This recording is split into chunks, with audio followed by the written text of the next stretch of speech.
In this video series, we're going to be going through all the chapters of A Storm of Swords in vertical footage, since there are no graphic novels for us to make an animated comic book like another series we have. This is the fourth video in this series and will cover chapters 42 to 54. Our first video covered the first 13 chapters of A Storm of Swords, and the next two covered 13 chapters each. If you haven't seen any of the previous videos, we suggest watching those first and then coming back to this video. We will also be using character icons throughout the video to help emphasize who is being talked about throughout the chapters. Anyway, let's continue with Daenerys IV. A Storm of Swords, Chapter 42. Daenerys IV. Daenerys Targaryen, intrigued by reports from her Dothraki scouts, decided to ascend a sandstone ridge to get a better view of the Yunkai army blocking her path, accompanied by Ser Jorah Mormont, and estimates their numbers to be around 5,000. Jorah points out the sellswords positioned on the flanks of the Yunkai forces armed with lances, bows, swords, and axes. He identifies the mercenary groups, Second Sons, and the Stormcrows on either side, each group numbering about 500. Daenerys notes the Yunkai commanding the center with their brightly helmeted officers, questioning if they lead slave soldiers.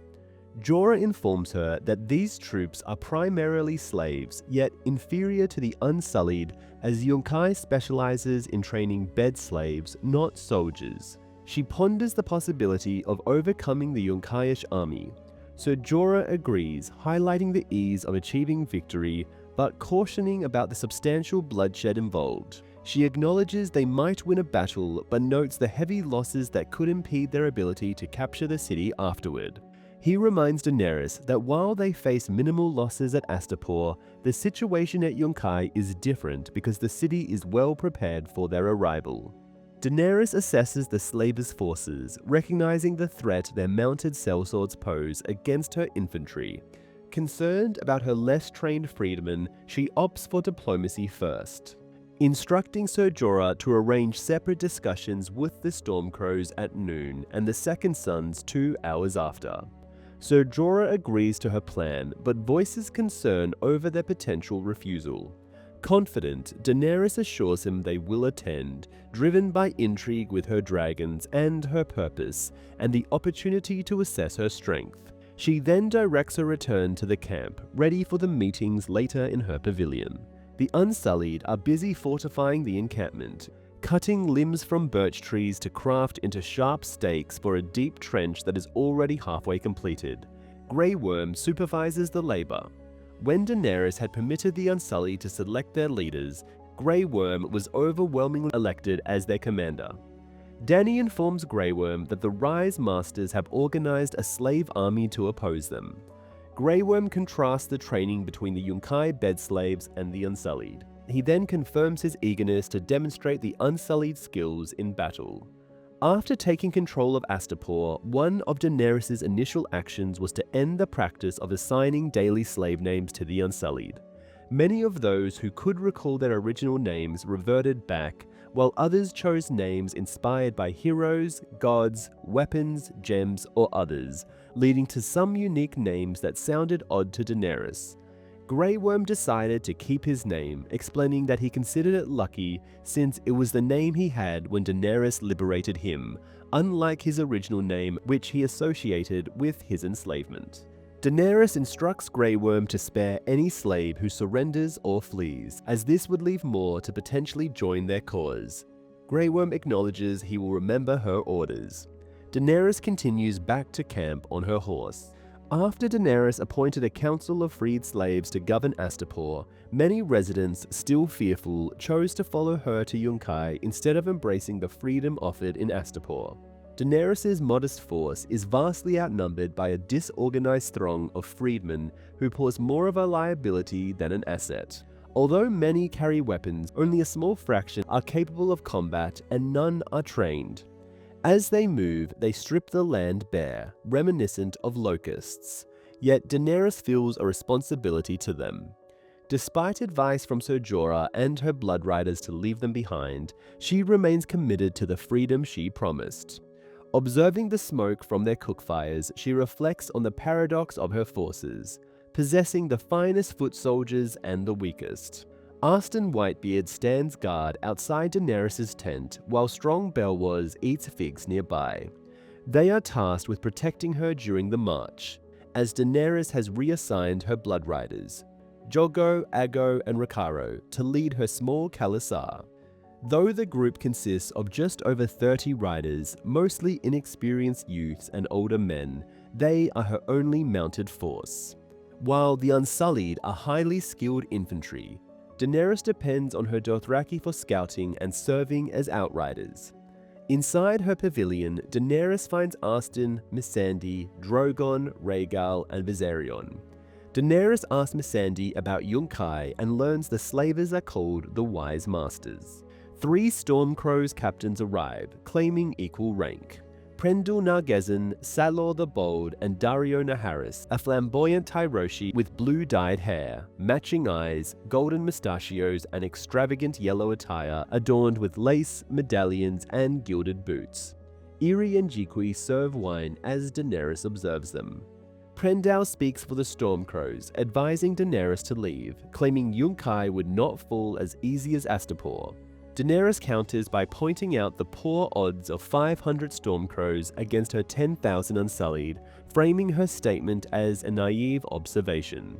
Prendil responds confidently, asserting the Stormcrows are not alone. Mocking his claim, she remarks that sellswords are untrustworthy and may abandon their allies, suggesting they should consider leaving before it is too late. She warns that the Second Sons could easily switch sides. Prendil dismisses this possibility and downplays the importance of the Second Sons, emphasizing their alliance with Yunkai's forces. Daenerys mocks the Yunkai forces, describing them as inept and poorly equipped. She cautions the Stormcrows against expecting leniency in battle, but extends an offer to align with her instead. She guarantees they can retain the payment received from Yunkai, take spoils from the conflict, and secure greater rewards in the future when she claims her throne. However, she warns that remaining loyal to Yunkai will lead to their deaths, as the city will abandon them when the Unsullied launch their attack.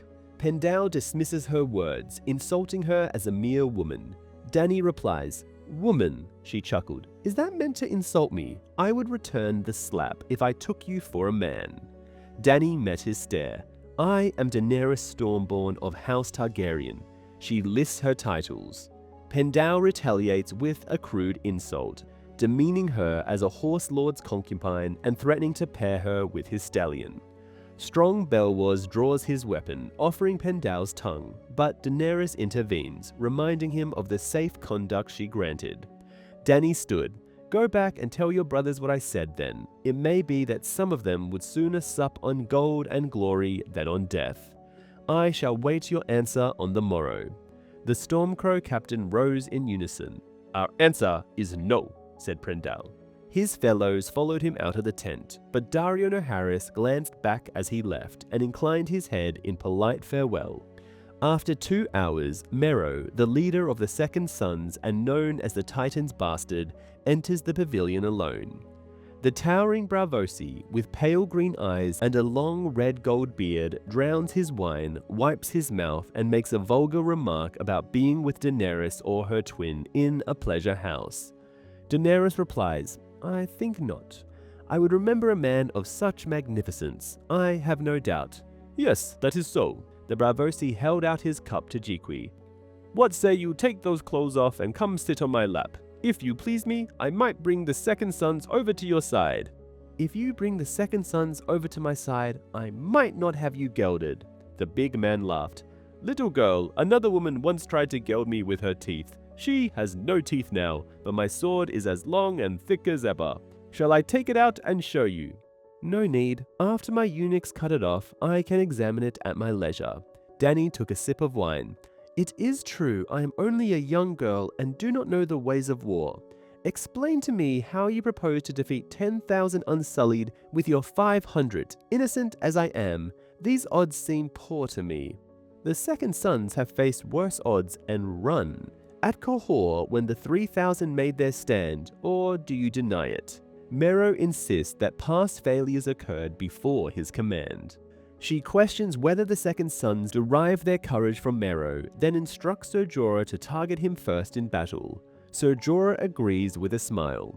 Daenerys urges him to stay and fight for her, promising that he and his men would never need to seek employers again if they served her loyally, as she plans to conquer more cities and reclaim a kingdom. Mero, intrigued, playfully negotiates for more rewards, possibly even intimate favors. Daenerys ambiguously responds with a maybe. Daenerys requests Mero to consider her offer overnight and give his answer the next day. Mero then asks for some wine to share with his captains. Generously, Daenerys offers a whole wagon from her ample supply. Mero enthusiastically agrees, promising to toast to her health and return with an answer by sunrise. After Mero departs, Arstan Whitebeard warns Daenerys not to be deceived, describing Mero as nothing but untrustworthy. Ser Jorah agrees, explaining that while the Second Sons are a respected company, they have deteriorated under Mero's leadership, becoming almost as infamous as the dreaded Brave Companions. Daenerys acknowledges the warnings about Mero, but emphasizes her goal of acquiring the Second Sons for their cavalry, not Mero's character. She shifts the discussion to the Stormcrows, but Ser Jorah doubts their support, citing Prindel's connection to Astapor as a possible influence. Daenerys decides to delay any further action, choosing to wait and see what the Yunkai propose. As the sun sets, 50 envoys from Yunkai ride in on striking black horses and a white camel with Grasdan Moerez on its back. Upon meeting Daenerys, Grasdan praises Yunkai's ancient heritage, cautioning her that the city will not easily be conquered. Daenerys responds coolly, expressing that her Unsullied will welcome the challenge. Grasdan, undeterred, retorts that if bloodshed is her desire, he is ready to oblige. Grasdan threatens that any surviving Unsullied will be re-enslaved and used to reclaim Astapor. He further warns Daenerys that she too could be enslaved and sold into the pleasure houses of Lys and Tyrosh, where her Targaryen lineage would fetch a high price. Then Grasdan adopts a more conciliatory tone, arguing that Daenerys should conserve her forces for reclaiming her father's throne in Westeros, rather than wasting them against Yunkai's formidable defenses. He expresses Yunkai's goodwill towards her and brings forth a cedar chest containing 50,000 golden coins, urging Daenerys to accept the gold and withdraw. Daenerys opens the chest with a nudge of her slippered foot. She scoops up a handful, letting the coins cascade through her fingers. Daenerys playfully muses about how many more chests she might find upon conquering Yunkai. Grasdan, unfazed, chuckles and confidently asserts that she will never take the city. She declares a gift for Yunkai, a 3-day deadline. She requires that by dawn on the 3rd day, every slave in Yunkai, regardless of age or gender, be freed and permitted to take valuables from their masters as compensation for their labor. Once freed, the city gates must be opened for the Unsullied to verify no one is left in chains. If these conditions are met, Daenerys ensures Yunkai will face no assault. Grasdan calls Daenerys' ultimatum madness. Daenerys cues her dragons with Dracarys. Rhaegal hisses, Viserion snaps, and Drogon unleashes a flame that sets Grasdar's token ablaze. As he flails, Whitebeard quenches the flames with water. Grasdan protests the breach of his safe passage. Daenerys coolly offers to replace his tokar if he complies within 3 days, otherwise threatening a Fisa attack from Drogon. She comments on Grasdan's disheveled state, instructs him to take his gold, leave and relay her terms to the wise masters. Before he leaves, Grasdan Moerez threatens Daenerys, warning that arrows will fill the air if her dragons come near Yunkai. Daenerys remains undeterred, giving him a 3-day deadline to open Yunkai's gates, asserting she will enter the city regardless. As the Yunkai leave under the cover of dark, Daenerys sees the opportunity for a surprise attack. She convenes with Ser Jorah and her Blood Riders. She instructs them to prepare for an attack just after midnight. Ser Jorah expresses concern about her earlier interactions with the sellswords, but Daenerys clarifies her intent. She promised the sellswords a response by the next day. She made no commitments about not attacking tonight. She anticipates that the Stormcrows are distracted by her offer, the Second Sons incapacitated by the wine, and the Yunkai misled by the supposed 3-day reprieve. Confident, she plans to leverage the darkness and the misleading array of campfires to launch their assault. Drogo volunteers to dispatch the scouts, dismissing them as mere slavers on horseback, not true riders. Daenerys concurs and outlines a triple assault plan. Grey Worm and the Unsullied will flank from both sides, while her Dothraki, led by her Blood Riders in a wedge formation, will penetrate the center. She predicts that the conscripted soldiers won't withstand a charge by mounted Dothraki. She then seeks feedback from her commanders. Ser Jorah affirms her strategy with a half-smile, recognizing her as Rhaegar Targaryen's sister, while Arstan Whitebeard acknowledges her as a queen. Close to midnight, Daenerys is startled when Ser Jorah urgently reports that the Unsullied have apprehended a sellsword trying to infiltrate their camp. Fearing espionage, Daenerys worries about possible unnoticed intruders. Jorah reveals that the captured man claims to bring gifts and identifies him as the flamboyantly dressed Tyroshi with blue hair. Daenerys meets Daario Naharis and immediately notices the stark contrast between him and Ser Jorah. Daario, fair and lithe, is strikingly different from the swarthy, brawny Ser Jorah.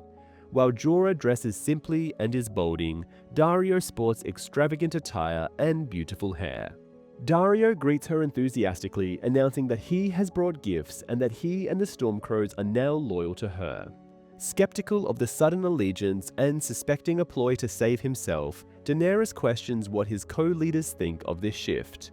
In response, Daario dramatically dumps the heads of Sailor the Bold and Prendal from a sack onto her carpets, presenting them as his offerings to her. Viserion reacts to the blood from Pendal's neck by igniting it with flame, blackening his face, while Drogon and Rhaegal are drawn to the scent of cooked meat. Daenerys, unsettled, questions Daario about his actions. Unbothered by the dragons, which he disregards as trivial, Daario admits he was responsible. He claims he acted because he found Daenerys beautiful and because Prendal was talking much but saying little. Dany notices he confidently rests his hands on the hilt of his matched Dothraki Arak and Myrish stiletto. Daenerys questions Daario about his proficiency with his blades. He responds, "I would tell you the names of all the men I have slain, but before I could finish, your dragons would grow large as castles. The walls of Yunkai would crumble into yellow dust, and winter would come and come again." Now, what's weird about this is he seems to be referring to the Long Night, which he believes might be coming in the next winter, since walls would take centuries to crumble, but he places this before winter coming and going again. Entertained by Daario's boldness, Daenerys orders him to dedicate his sword to her service. Daario does so. Daenerys commands him to fight for her that evening. Ser Jorah cautions Daenerys against trusting Daario Naharis, suggesting they keep him under guard until the battle concludes. Daenerys, considering the tactical advantage, declines, believing Daario's control over the Stormcrows assures them a surprise element. Jorah counters, pointing out the risk of betrayal. Daenerys, reassured by the sight of the dragons eating the remains of Daario's former comrades, dismisses his concerns, confident in Daario's loyalty. She instructs Daario to have the Stormcrows ready to attack Yunkai's rear at the start of her assault, asking if he can safely return to them. Daario assures her he can pretend to have been merely scouting if stopped. After he departs with a bow, Ser Jorah expresses his disapproval, suggesting that he's more of a talker than a fighter. Daenerys, however, remains convinced of his value in combat. Jorah again tries to caution her. However, Daenerys, frustrated, challenges Ser Jorah's protectiveness and accusing him of dismissing every other man as unworthy of trust and trying to manipulate her. Their conversation escalates as Daenerys asserts her independence. She values and respects him as a friend, brother, and advisor, her right hand, but firmly states she does not desire a romantic relationship with him. The confrontation leaves Jorah visibly shaken, turning from flushed to pale as Daenerys commands him to focus on the upcoming battle instead of her personal affairs. After Ser Jorah leaves, Daenerys collapses onto her pillows next to her dragons, regretting her harshness but attributing it to her frustration with his constant doubts. She reassures herself that he will forgive her, given her position as his queen. Still, Daenerys finds herself questioning if Jorah might be correct about Daario. Reflecting on Mirri Maz Dur's curse that she will not bear a living child, Daenerys feels a deep sadness about the potential end of her lineage. She turns to her dragons, declaring them her children, and finding solace in the knowledge that they will outlive her and carry on her legacy. As midnight passes, a calm descends on her camp. Dany stays in her pavilion with her maids, while Arstan Whitebeard and Strong Belwas stand guard. The wait during the battle proves difficult for her, making her feel restless and somewhat powerless, reminiscent of her younger days. She requests Arstan's company and confesses her anxiety about the ongoing battle, asking Arstan about her brother Rhaegar, particularly his transformation into a warrior. Arstan, respectful and cautious, confirms Rhaegar's reputation as a formidable warrior who rarely participated in tourneys, unlike men who relish combat like Robert Baratheon or Jaime Lannister. Rhaegar saw fighting as a duty rather than a passion, yet his true love was for his harp, not the sword. Disappointed but curious, Daenerys presses for examples of Rhaegar's victories. Arstan recalls a tournament at Storm's End where a young Rhaegar performed brilliantly, overcoming the Red Viper of Dawn and Sir Arthur Dayne. When Daenerys inquires if Rhaegar was the champion, Arstan reveals that that title went to another Kingsguard knight who defeated Rhaegar in the final match, Barristan Selmy. Daenerys quickly redirects the conversation away from tales of Rhaegar's defeats, eager to learn about his victories. Arstan responds that Rhaegar triumphed in the most significant tourney of all, held at Harrenhal during the year of the False Spring. Arstan noted that even Dany's father attended and recalled how Rhaegar defeated all the greatest jousters. At this mention, Daenerys interjects, recalling that this was when Rhaegar crowned Lyanna Stark as the Queen of Love and Beauty. Daenerys questions the motives behind Rhaegar's actions of crowning Lyanna Stark instead of his wife, Princess Elia, and later abducting her. She wonders if Princess Elia's treatment of Rhaegar might have influenced his actions. Arstan delicately responds, emphasizing he doesn't know why Rhaegar did it, but describes Princess Elia as a kind and noble lady, but notes her frail health. Daenerys reflects on a painful memory involving her brother Viserys, who once blamed her late birth for the family's misfortunes. He claimed that if she had been born earlier, Rhaegar would have married her instead of Elia Martell, potentially averting the tragic events that followed. Viserys even suggested that Rhaegar might have been happier with Daenerys as his wife, thus never needing to seek out Lyanna Stark. Arstan cautiously agrees, but expresses doubt about Rhaegar's capacity for happiness. When Daenerys challenges this portrayal, Arstan clarifies that Rhaegar was not sour, but marked by a deep melancholy and a pervasive sense of doom, rooted in the tragedy that surrounded his birth and affected his entire life.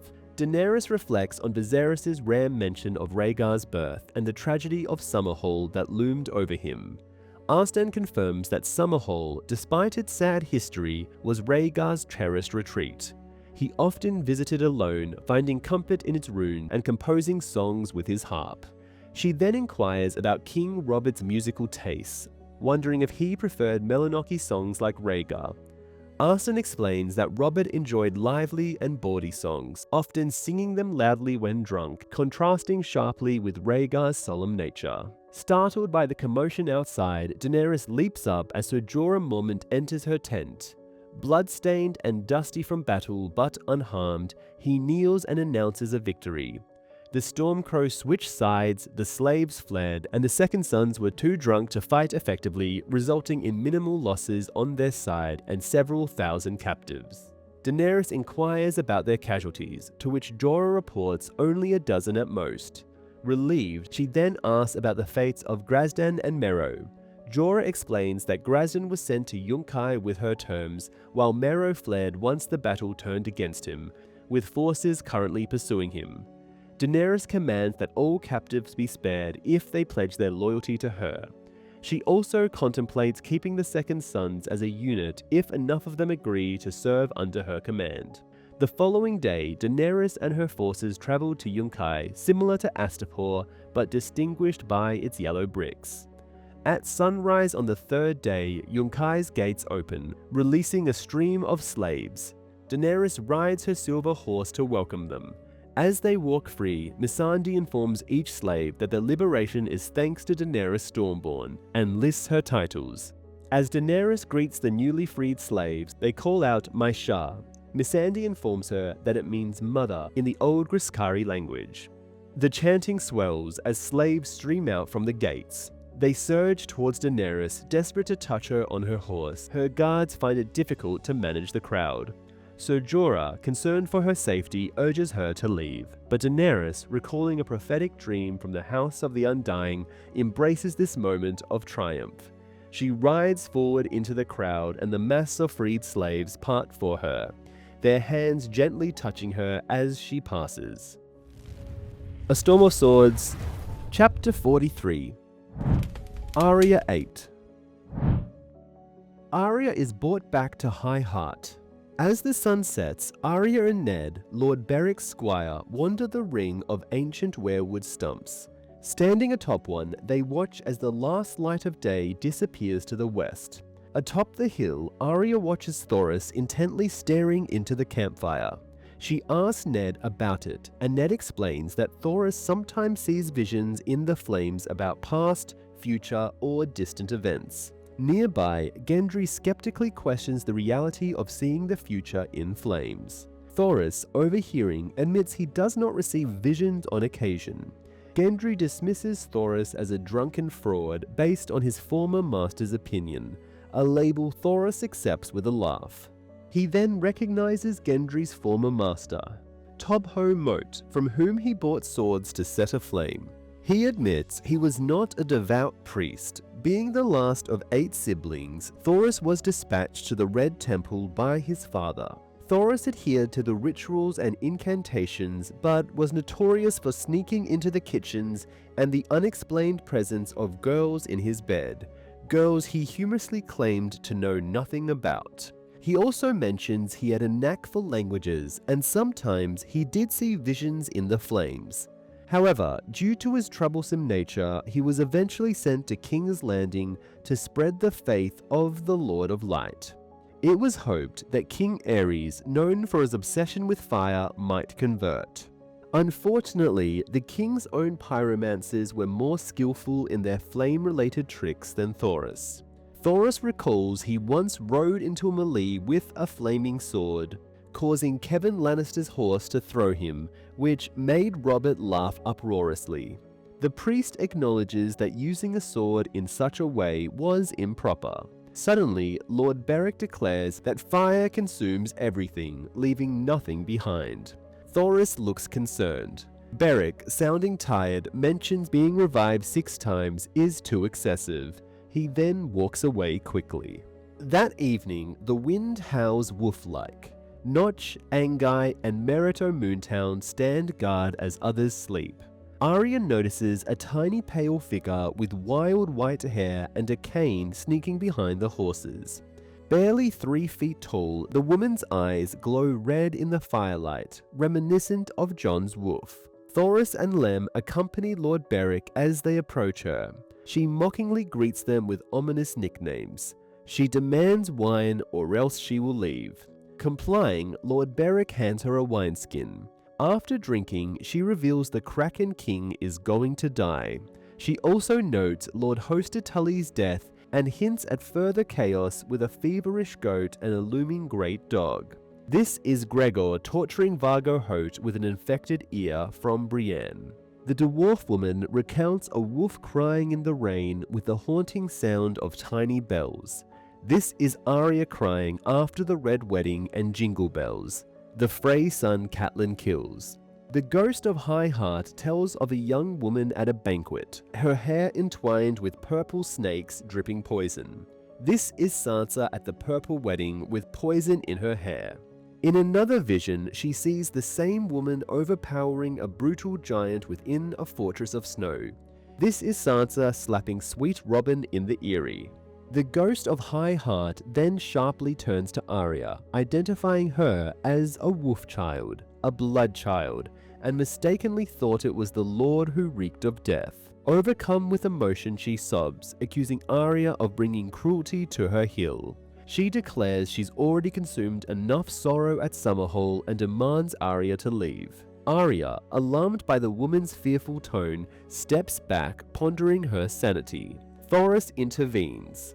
Lem Lemoncloak touches his broken nose, hinting Arya might be dangerous. Lord Beric promises to take Arya to Riverrun to reunite with her mother the following day. However, the dwarf woman corrects them, stating they won't find her mother at Riverrun, but at the twins, hinting at an impending wedding. She laughs and advises the Red Priest to seek visions in his fires later, not there, as this place is still under the old god's watch. After draining the last of her wine, Lem rouses Tom Sevenstrings from his slumber to sing for the ghost of High Heart. The dwarf woman insists on Jenny's song. As Tom plays, she shuts her eyes, sways gently, mouths the lyrics, and sheds tears. Thoros then gently guides Arya away, advising they let the woman enjoy her moment of solace undisturbed, noting that the song is all that remains for her. Perplexed, Arya asks Thoros about the dwarf's cryptic reference to the twins. The Red Priest confirms that Arya's mother was indeed at Riverrun, but mentions a wedding, suggesting that circumstances may have changed. Soon after their meeting with the dwarf woman, a fierce storm erupts, with lightning, thunder, and torrential rain. Arya, Ned, and Gendry are traveling in the rain. Arya, drenched, pulls her hood tighter. Ned laments the rain hammering on his helm, prompting Gendry to sarcastically suggest he shave his head if it bothers him so much. Arya notices Gendry's lack of fondness for Ned, although she finds the squire quite pleasant and somewhat reserved. Unlike typical descriptions of Dornishmen, Ned has deep blue eyes, almost purple, and pale blonde hair. To distract Ned from his discomfort, Arya asks how long he has been Lord Beric's squire. Ned explains that he became Beric's page when Beric married his aunt at age 7 and was later promoted to squire at 10. He proudly mentions winning a riding contest. Arya, trying to be friendly, boasts that although she isn't skilled with a lance, she could outmatch him in swordplay and inquires if he has ever killed anyone. Surprised by her question, Ned admits he's only 12. Arya nearly shares her own experience of killing a boy at 8, but decides against it. She presses on, asking if he's seen battle. Ned confirms, but doesn't seem proud. He recounts being at Murmur's Ford, where he dragged an injured Lord Beric from the river to prevent him from drowning.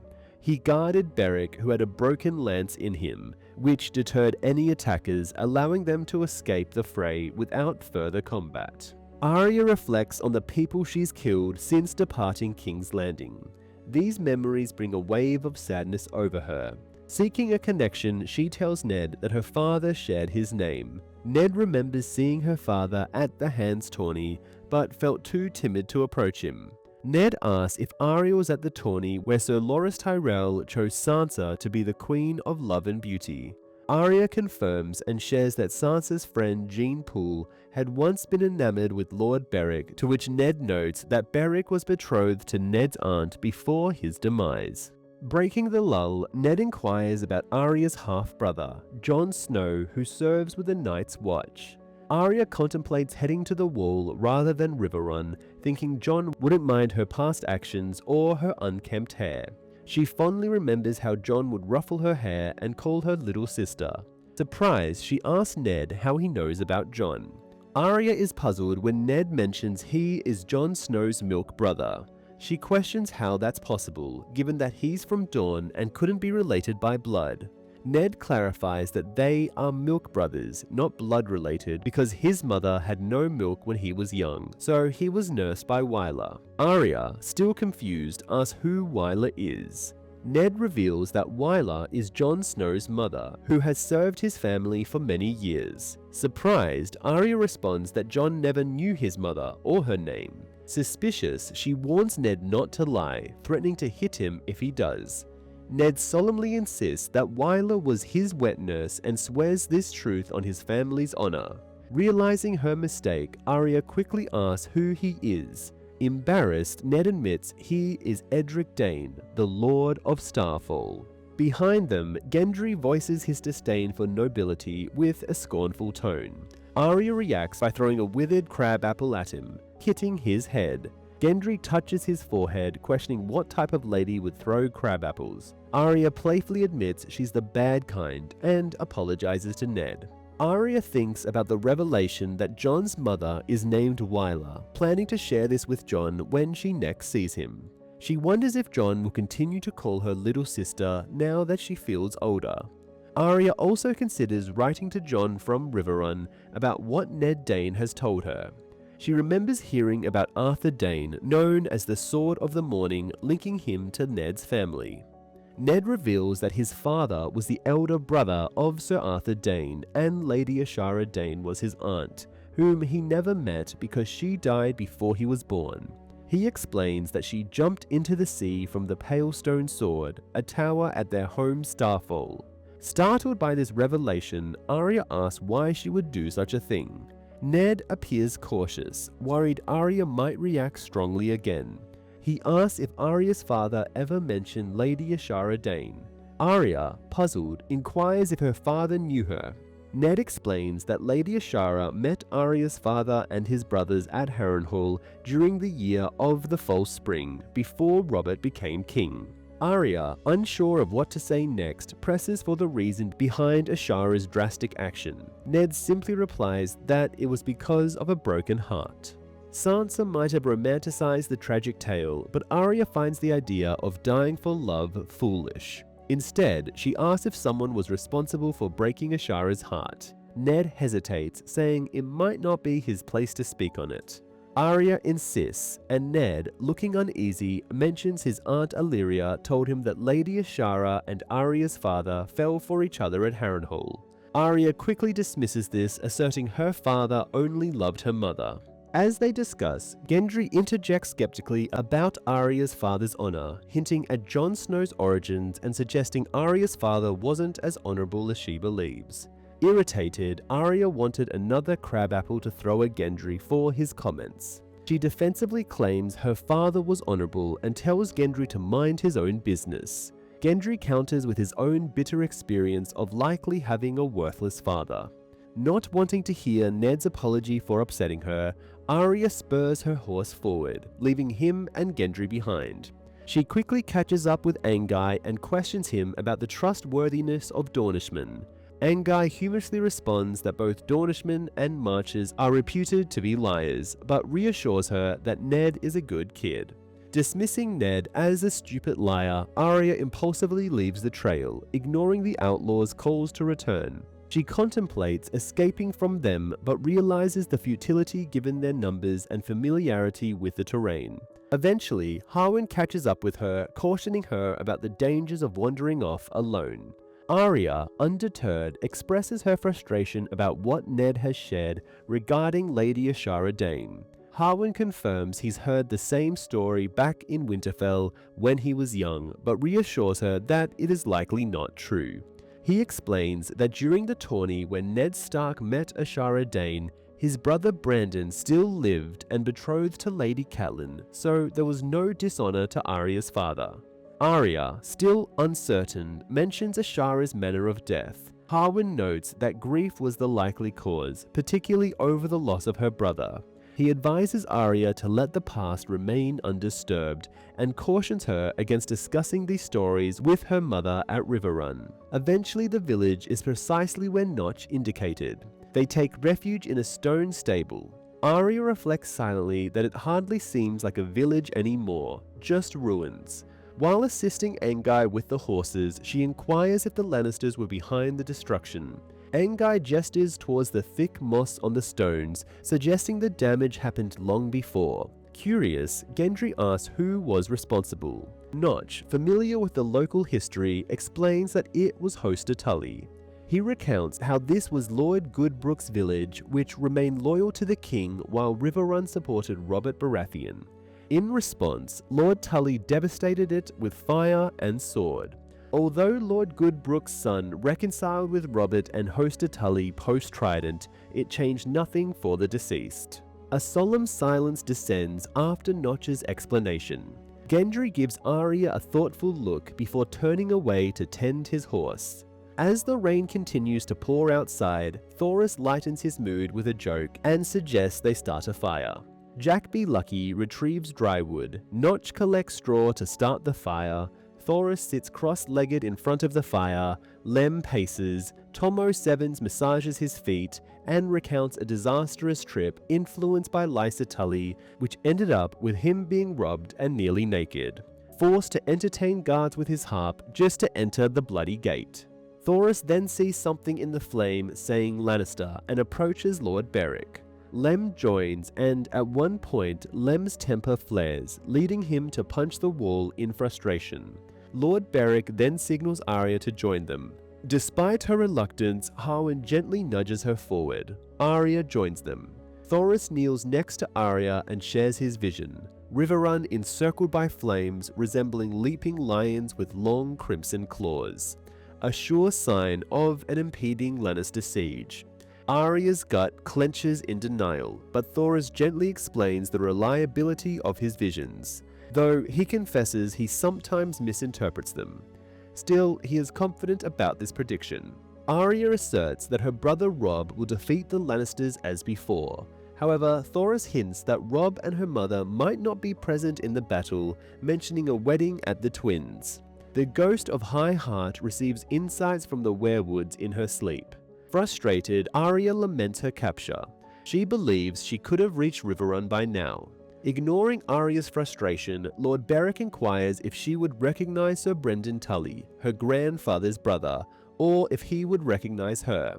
Arya admits she doesn't remember him, which complicates any potential ransom. Tom skeptically remarks that the Tullys, known for their distrust, might not pay for someone the Blackfish doesn't remember.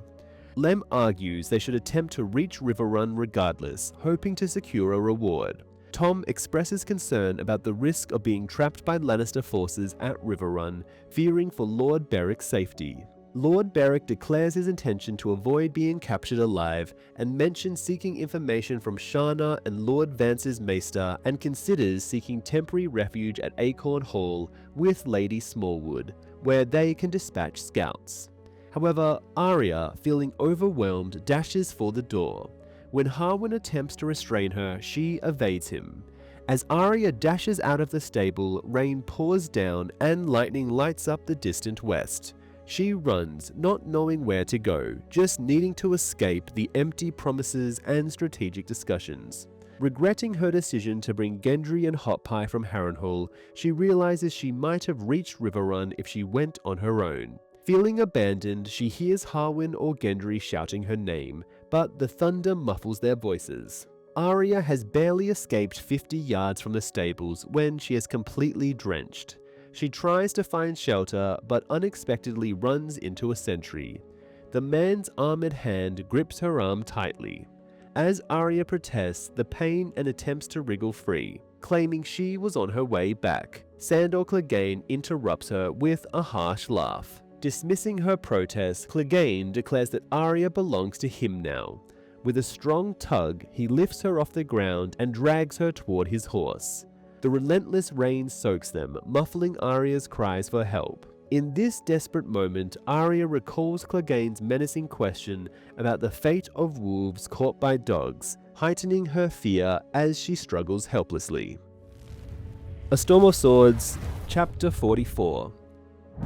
Jaime VI. Jaime's fever stubbornly persists, but his amputated arm is healing well. On the morning of their departure, Roose Bolton informs Jaime that Qyburn will accompany him to King's Landing to assure his well-being. Bolton notes that Qyburn hopes this favour will compel Jaime's father to persuade the Citadel to restore his maester's chain. Jaime half-jokingly suggests that if Qyburn could magically regenerate his lost hand, his father would appoint him Grand Maester. Steelshanks leads Jaime's escort, a typical rough soldier, direct and brutal. Jaime, familiar with such men, knows they act violently under command and loot during war, but return to peaceful lives afterward. Unlike the cruel brave companions, men like Walton execute harsh actions on the battlefield as ordered, without personal malice. Jaime and the others set off just days after Sir Aenys Frey had marched northeast towards the King's Road, with Bolton planning a similar route. Bolton informs Jaime that crossing the flooded Trident at the Ruby Ford will be challenging and requests that Jaime sends his regards to his father. Jaime agrees on the condition that Bolton sends his to Robb Stark, to which Bolton consents and does so at the Red Wedding. The brave companions gather in the yard. Jaime approaches them and bids a sarcastic farewell to Xolo, Pig, Timon, Shagwell and Rorg, only for Rorg to dismiss him, calling him a cripple. Undeterred, Jaime declares his intent to return, reminding them that a Lannister always pays his debts. He then turns his horse around to follow Steelshanks and the rest of their group. Lord Bolton equipped Jaime with a sword and dagger, his shield and helmet attached to his saddle, and chainmail beneath a surcoat. Leaving Harrenhal by the eastern gate, Jaime and his escort, led by Walton, part ways with Roose Bolton's forces 6 miles later.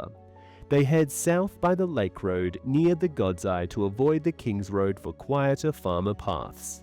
Eager to reunite with Cersei and attend Joffrey's wedding if possible, Jaime suggests using the King's Road for speed. However, Walton, focused on safety, opts for less frequented routes. Despite Jaime pointing out their strong numbers, Walton remains cautious, committed to his mission of delivering Jaime safely to his father without taking unnecessary risks, which is what Jaime, Brienne, and Cleo should have done.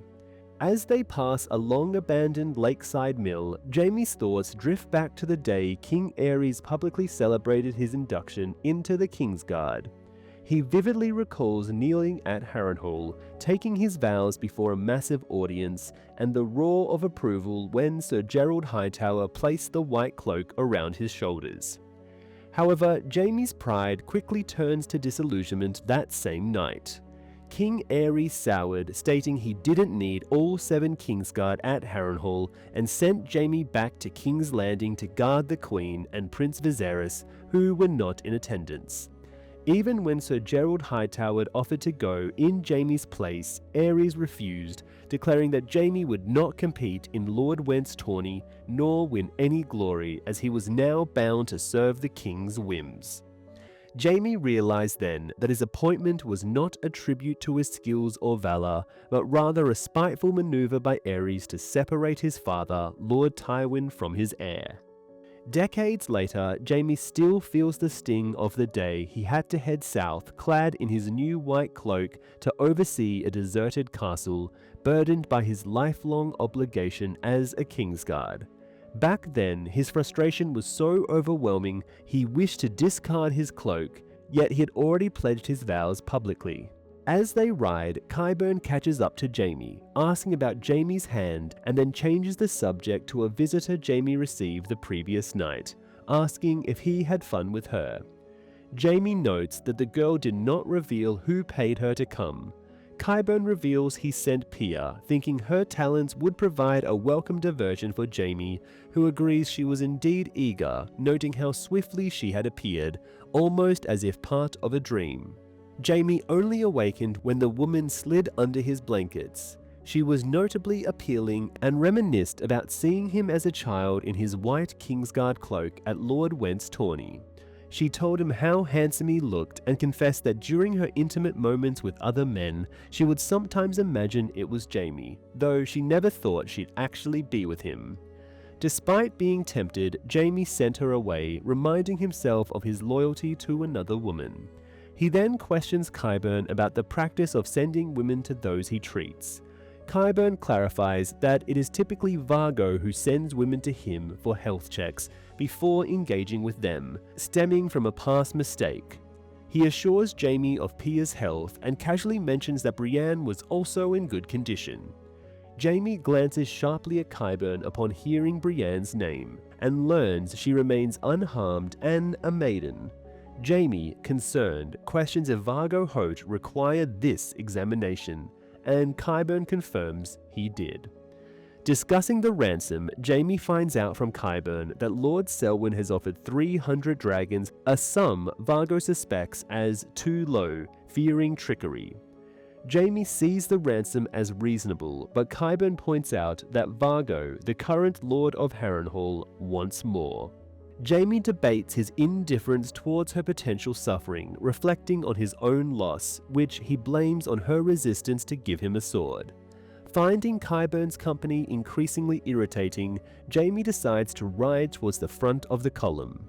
Jaime questions Walton about whether his father has received Vargo Hoat's ransom demand, and questions if one-handed means he is only valued as half the wealth of Castle Rock. Jaime recalls Tywin's practicality, contrasting it with his softer father, Lord Titus. When Lady Tarback had captured 3 Lannisters to bargain for her imprisoned husband, Tywin had suggested returning Lord Tarback chopped 3 times. However, Titus chose to negotiate, prolonging Lord Tarback's life and allowing the captives to survive. Jaime bitterly acknowledges his father's likely disdain for now having both a cripple and a dwarf son. The road takes them through a village destroyed over a year ago. Jaime recalls stopping for ale with a bit of food, while the innkeeper refused payment, proudly hosting a night of the Kingsguard and excited to tell his grandchildren. Jaime wonders if the innkeeper ever shared that tale, or, ashamed of feeding the Kingslayer, kept silent. Looking at the destroyed place, Jaime thinks those grandchildren perished when the inn burned. As night falls, Jaime's stump sends throbbing pains as Steelshank calls a halt to camp. Thankfully, Qyburn has brought dream wine. Jaime closes his eyes, hoping for dreams of Cersei, but instead, Jaime finds himself naked and surrounded by enemies within Castle Rock. They guide him downstairs into the bowels of the rock. Eventually, Jaime finds himself in an unfamiliar watery cavern deep beneath Castle Rock. Jaime hears a multitude of voices echoing around him, Lannister voices since the era of Lan the Clever, his father, his sister, their son Joffrey, and finds swords submerged in the water. Jaime turns to see Brienne, chained and pleading for his help to keep her oath. As he agrees, the chains easily break apart. Brienne requests a sword, which magically appears with its scabbard and belt. She arms herself, and in the dim light, Jaime thinks she almost looks like a beauty or a knight. Brienne's sword ignites with a silvery blue flame, pushing the darkness further back. Cersei's voice warns the flames will extinguish when he dies. Jaime calls for his sister to stay, but she leaves. Brienne cautiously maneuvers her longsword. Jaime considers escaping upwards with Brienne's help, but is distracted by thoughts of following Cersei, which stirs an unwanted physical reaction he hides from Brienne. Suddenly, 2 silent figures on horseback emerge from the darkness. Eddard Stark's silent judgmental approach in King's Landing. Jaime defiantly addresses him. Brienne then alerts him to additional figures approaching, armored in white. Jaime instantly knows who they are. In a haunting encounter, Jaime Lannister is surrounded by the spectral figures of his past brothers-in-arms, Oswell Went, Jon Darry, Lewin Martell, Gerald Hightower, Arthur Dayne, and alongside them, a mist-crowned Rhaegar Targaryen. As they split around him, Jaime defiantly declares his readiness to confront them individually or together, but jest about Brienne's exclusion from the fight, noting her tendency to get upset when left out. Brienne reaffirms her oath to protect Jaime to Rhaegar's ghost. Sir Arthur Dayne sorrowfully reminds everyone that they had all sworn oaths. The spectres dismount their ethereal steeds, drawing their swords silently. Jaime justifies his actions by claiming he was preventing the king from burning the city to ashes, a statement met with reminders of his duty by Darry, Went, and Prince Lewin. Rhaegar, shifting in colours, accuses Jaime of failing to protect his family. Jaime protests his innocence, stating he never anticipated harm to the king's family. The knights rebuke him for betraying and killing the king they had all sworn to protect. As Jaime's sword extinguishes, overtaken by fear as Cersei's earlier words echo in his mind. Only Brienne's sword continues to burn. The spectres advance, and Jaime, overwhelmed with dread, cries out in despair as he faces the encroaching darkness alone. Jaime Lannister awakens in a dark grove, his heart racing. Qyburn goes to aid him, and Steelshanks Walton inquires about Jaime's scream. Steelshanks helps Jaime to his feet at his request. Qyburn offers more dream wine, but Jaime refuses, fearing it will bring him back his nightmares. The moss-covered stump Jaime slept on was weirwood, which probably means this dream was sent to Jaime so he would go back and rescue Brienne. Jaime suddenly instructs Walton to ready the horses, indicating his decision to return. Steelshanks questions Jaime about returning to Harrenhal, and Jaime tells him he forgot something there. Walton is skeptical, believing Jaime has lost his sanity. He mentions that Lord Vargo now controls Harrenhal with his mercenaries, and returning there could jeopardize Walton's standing with Lord Bolton, who expects Jaime to be delivered to King's Landing. Jaime resorts to cunning, suggesting that he could tarnish Bolton's reputation by falsely claiming Bolton ordered his mutilation. This threat catches Walton off guard. Jaime promises that if they return to Harrenhal, he will ensure Walton receives a handsome reward in King's Landing, including gold and favourable recognition. Intrigued by the promise of gold, Walton agrees, and by sunrise they are already making their way back to Harrenhal. Soon, Harrenhal's portcullis rise, and the gates open. Jaime charges through without hesitation, relieved that the brave companions still regard them as allies, though he internally scoffs at their foolishness. Jaime follows the commotion to arrive at Harrenhal's bear pit, where the engrossed brave companions sit. Brienne of Tarth is in the pit, oddly dressed in the pink satin dress with a sword. Steelshanks warns Jaime that the wench's fate is not their concern, as Lord Bolton had given her to the brave companions to do with as they please. Ignoring the warning, Jaime asserts her identity as Brienne and approaches Vargo Hoat, demanding Brienne be removed from the pit. Hoat, missing his ear, refuses. As Brienne tries to fend off the bear by poking at its face, the bear swats the sword aside with its paw. Jaime realizes that the bear is experienced and cautious, knowing that weapons can cause harm. As the bear overextends in a clumsy turn, Brienne swiftly strikes at it, showing a glimpse of her remembered prowess. However, there's no blood from her cut. Realizing the deception, Jaime confronts Vargo Hoat and discovers that Brienne has been given a blunted tawny sword. Frustrated and desperate, Jaime declares he will pay any ransom for Brienne's release. When Hoat challenges him to retrieve Brienne himself, Jaime accepts the challenge and moves to enter the pit.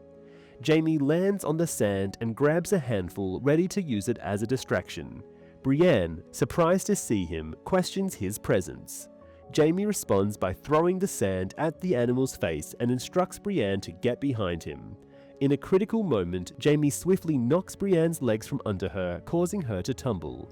As he guards her, the bear charges towards them aggressively. Just then, a crossbow bolt pierces the bear beneath its left eye, quickly followed by more bolts. Eventually, the bear dies. After the confrontation with the bear, Steelshanks archers ready their crossbows. Tensions rise among the bloody murmurs who brandish their weapons.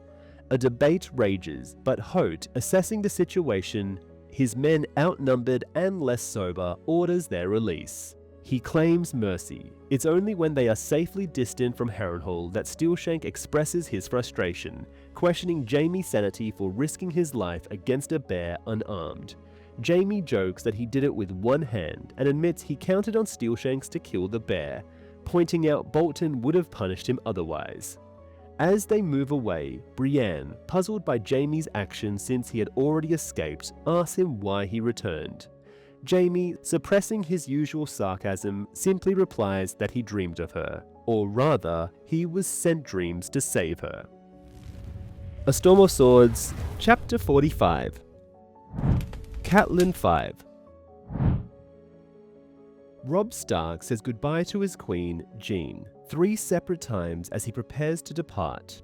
The first in the Godswood, the second under the portcullis, marked by a lengthy embrace and a lengthier kiss. The final goodbye unfolds unexpectedly an hour past the Tumblestone, when Jean catches up to Robb on a horse, begging to accompany him. Catelyn observes these departures, noticing Robb's affection but also his embarrassment at the emotional display in front of his troops on a drizzly, gloomy day. Although Robb responds to Jean gently, Catelyn perceives a hint of frustration beneath his calm exterior. As Robb Stark and Jean share a private conversation amidst the rain, Grey Wind moves protectively around them. After a final kiss to Jean and ensuring her safe escort back to Riverrun, Robb mounts his horse. Thankfully, she doesn't come to the twins. During this moment, lame Lothar Frey remarks to Catelyn about Jean's affectionate attitude, comparing it to his sisters, humorously imagining Rosalind eagerly embracing Edmure in the same manner. Edmure responds with a nervous joke about his tense anticipation akin to his feelings before a battle. Lothar laughs off the comment, optimistically hoping Edmure's marriage concludes as successfully as his military encounter, which was a victory against Tywin that ultimately cost the war. Catelyn spurs her horse away, leaving Edmure and Lothar to continue their discussion. Catelyn had insisted that Jean stay at Riverrun instead of attending the wedding with Robb, who preferred her presence. Catelyn argued that Lord Walder Frey might see Jean's absence as a slight, but having her there could provoke worse tensions, as Walder might insist Jean directly. Despite understanding the logic, Catelyn knows Robb felt resentful and missed Jean, partly blaming Catelyn for her absence. Only Sir Reynold, Jean's brother and the royal banner bearer, is accompanying Robb. Robb sent Jean's uncle, Rolf Spicer, to the Golden Tooth with Martin Lannister following Lord Tywin's approval of the prisoner exchange.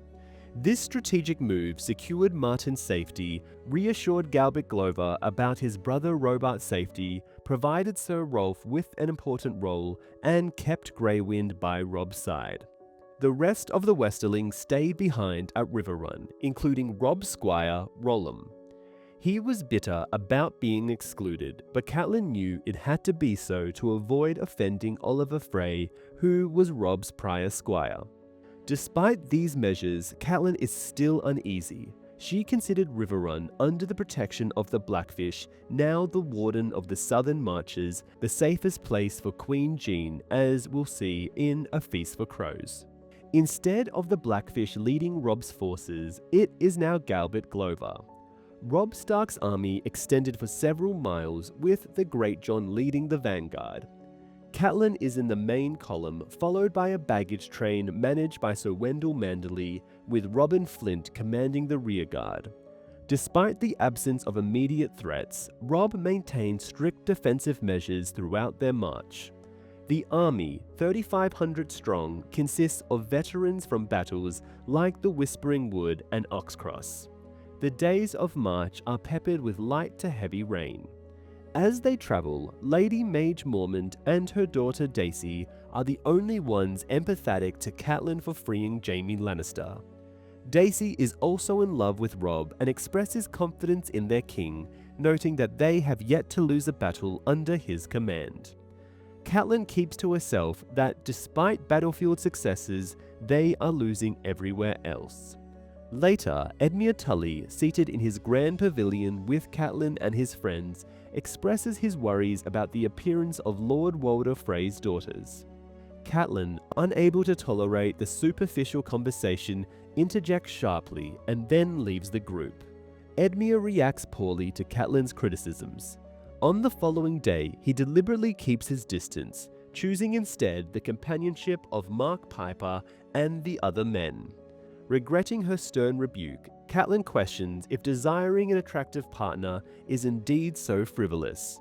She reminisces about her initial letdown upon meeting Eddard Stark, expecting him to resemble his more charismatic brother, Brandon. Yet over time, their relationship deepened into a profound connection. As fate dictates, their journeys lead them through the Whispering Wood, where Theon Greyjoy was fighting loyally beside Robb, proudly recounting his near encounter with Jaime Lannister. She muses regretfully that if Theon had fallen instead of Lord Karstark's sons, much suffering might have been avoided.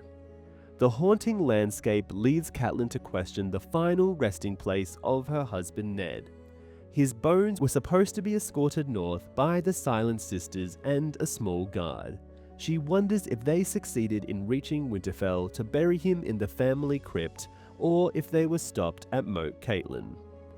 After 5 days of marching, scouts report that a bridge at Fair Market has been destroyed by the rising waters.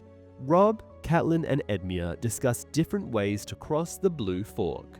Robb hopes Bolton managed to cross the Trident before the rains, as the direct route via the King's Road should allow Bolton's forces to reach the Twins ahead of them. Catelyn then questions what Robb plans to do after merging his forces with Bolton. Robb simply replies, "North," while petting Greywind. When Catelyn probes if he plans to take the causeway against Moat Catelyn, Robb offers an ambiguous smile and suggests it's a possibility, though his tone makes it clear he won't discuss it further.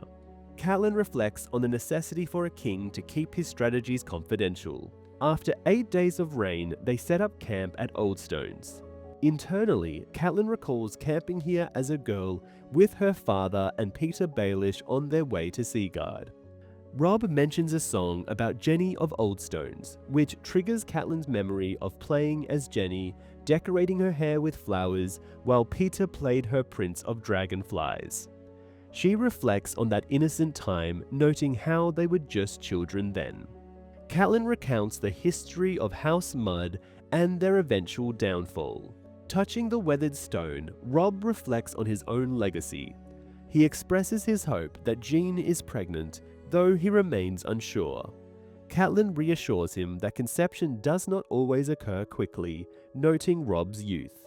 The real reason why Jean isn't pregnant is because her mother is giving her daughter Moonty. Robb stresses the necessity of securing an heir to prevent Sansa legally next in succession to inherit his kingdom, thereby passing Winterfell and the North to her husband, Tyrion Lannister. Robb firmly states his refusal to let the Lannisters control the North. Catelyn agrees, suggesting he name an alternative heir until Jean has a child. She recounts that Robb's great-grandfather had a sister who married into the Vale. However, Robb interjects sharply, reminding her that his father had 4 sons. Catelyn resists this idea, stating that Jon Snow is not a Stark. Robb argues that Jon feels more like a Stark than distant relatives from the Vale who are unfamiliar with Winterfell.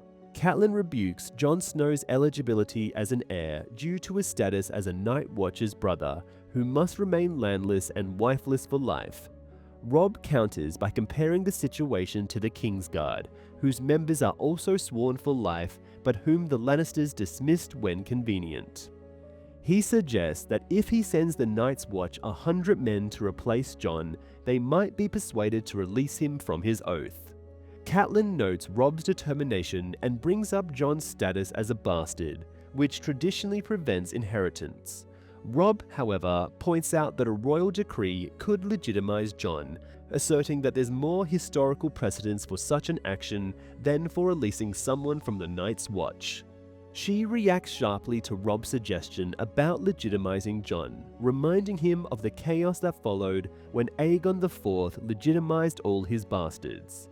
She highlights the prolonged conflict caused by the Blackfyre pretenders, arguing that legitimizing Jon could endanger future generations and Robb's potential children with Jean.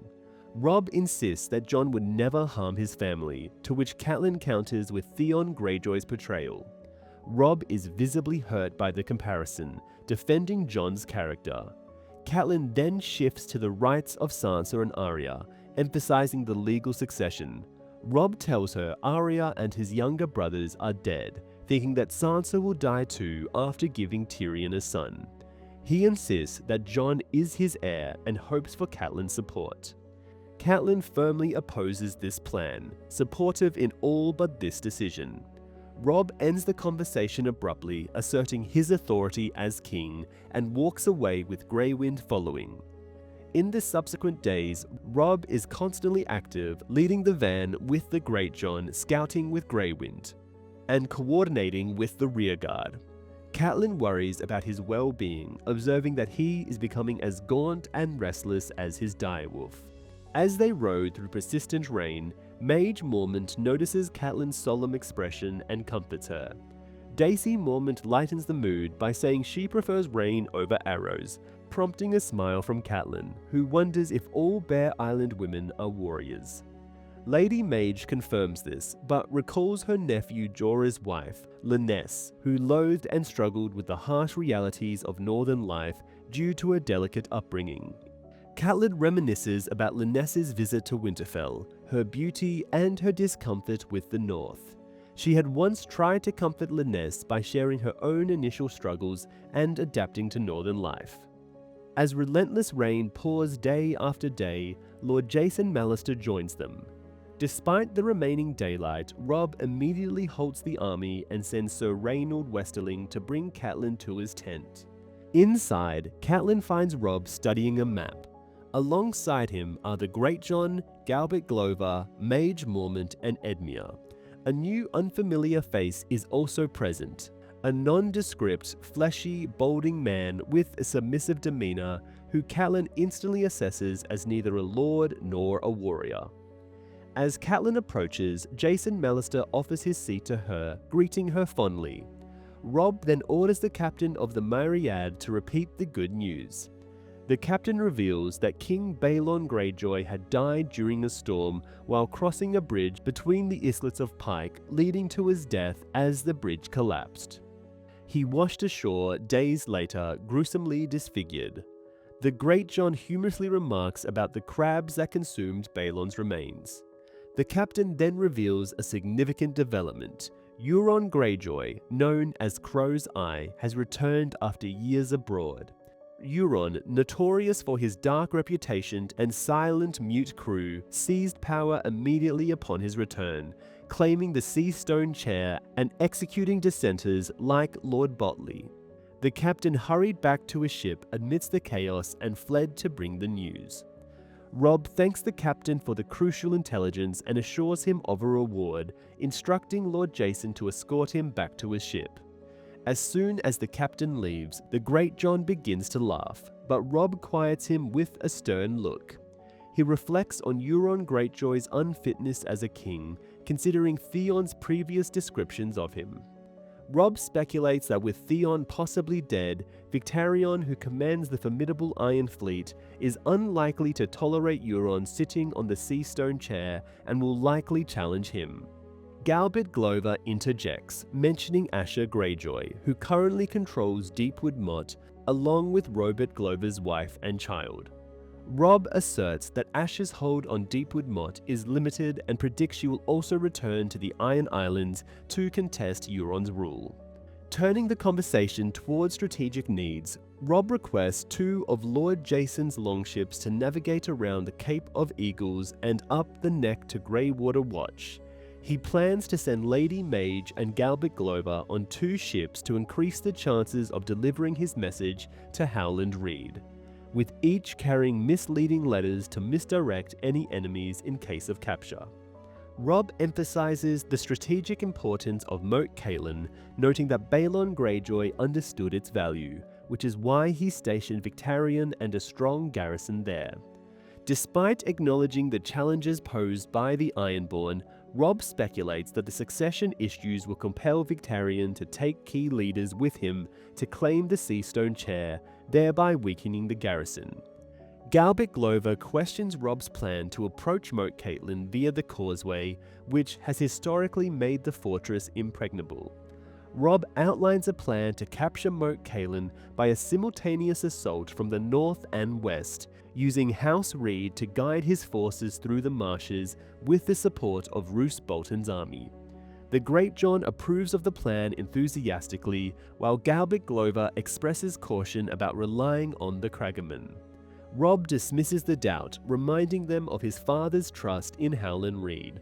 Turning to Catelyn, he tells her role is to remain safe, so he is sending her to Seaguard under Lord Mallister's protection for the remainder of the campaign.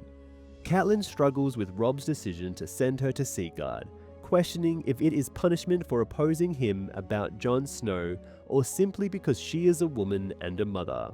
Lord Jason politely calls her an honoured guest, though Catelyn sees it as an imprisonment. When she protests, Robb firmly explains that separating his family is a precaution, refusing her request to return to Riverrun. He commands her to go to Seaguard after Edmure's wedding for her safety. Moving on, Robb presents a document to his lords, instructing them to witness and seal his choice of heir. Catelyn, feeling defeated and sidelined, resigns herself to Robb's will, hoping his plans for Moat Catelyn succeed as smoothly as the decision he has imposed on her. A Storm of Swords, Chapter 46. Samwell III. Sam hopes desperately that the village they've reached is Whitetree. If it is Whitetree, he believes he can orient himself and know where they are. However, once reaching it, he can't tell. Grateful for shelter, he pushes on despite his exhaustion. Gilly, weak from giving birth and carrying the baby, needs the remaining horse. Their second, frail and starving, died days after leaving Craster's Keep, likely from his weight. Fearing the same fate for the last horse, Sam accepts that he must continue on foot. Sam leaves Gilly in the longhole to work on the fire while he inspects the nearby hovels and finds nothing. Returning to the weirwood, Sam realizes it's not Whitetree. Clumsily, he kneels and offers a prayer to the old gods.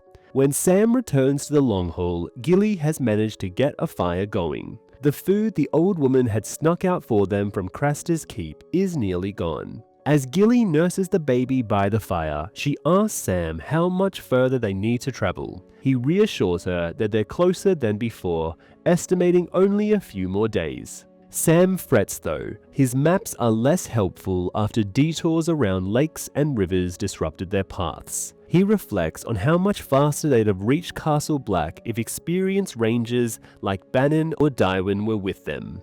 But Banner is dead and Tywin has escaped with Gren, Dolorous Edd and their other brothers. Sam reassures himself that they've maintained a southern course using the sun. They will reach the wall eventually, whether in a day or weeks, but the uncertainty lies in where they'll arrive. Gilly asks if the wall is as massive as Craster used to claim. Sam assures her it's even bigger, trying to sound upbeat. He describes it as warm and inviting. Sam's fingers are in pain, so they talk about songs to distract him, and eventually Sam sings for Gilly. Gilly's baby falls asleep, but his fertility worries Sam, especially since Gilly won't name him yet, believing it bad luck before age 2.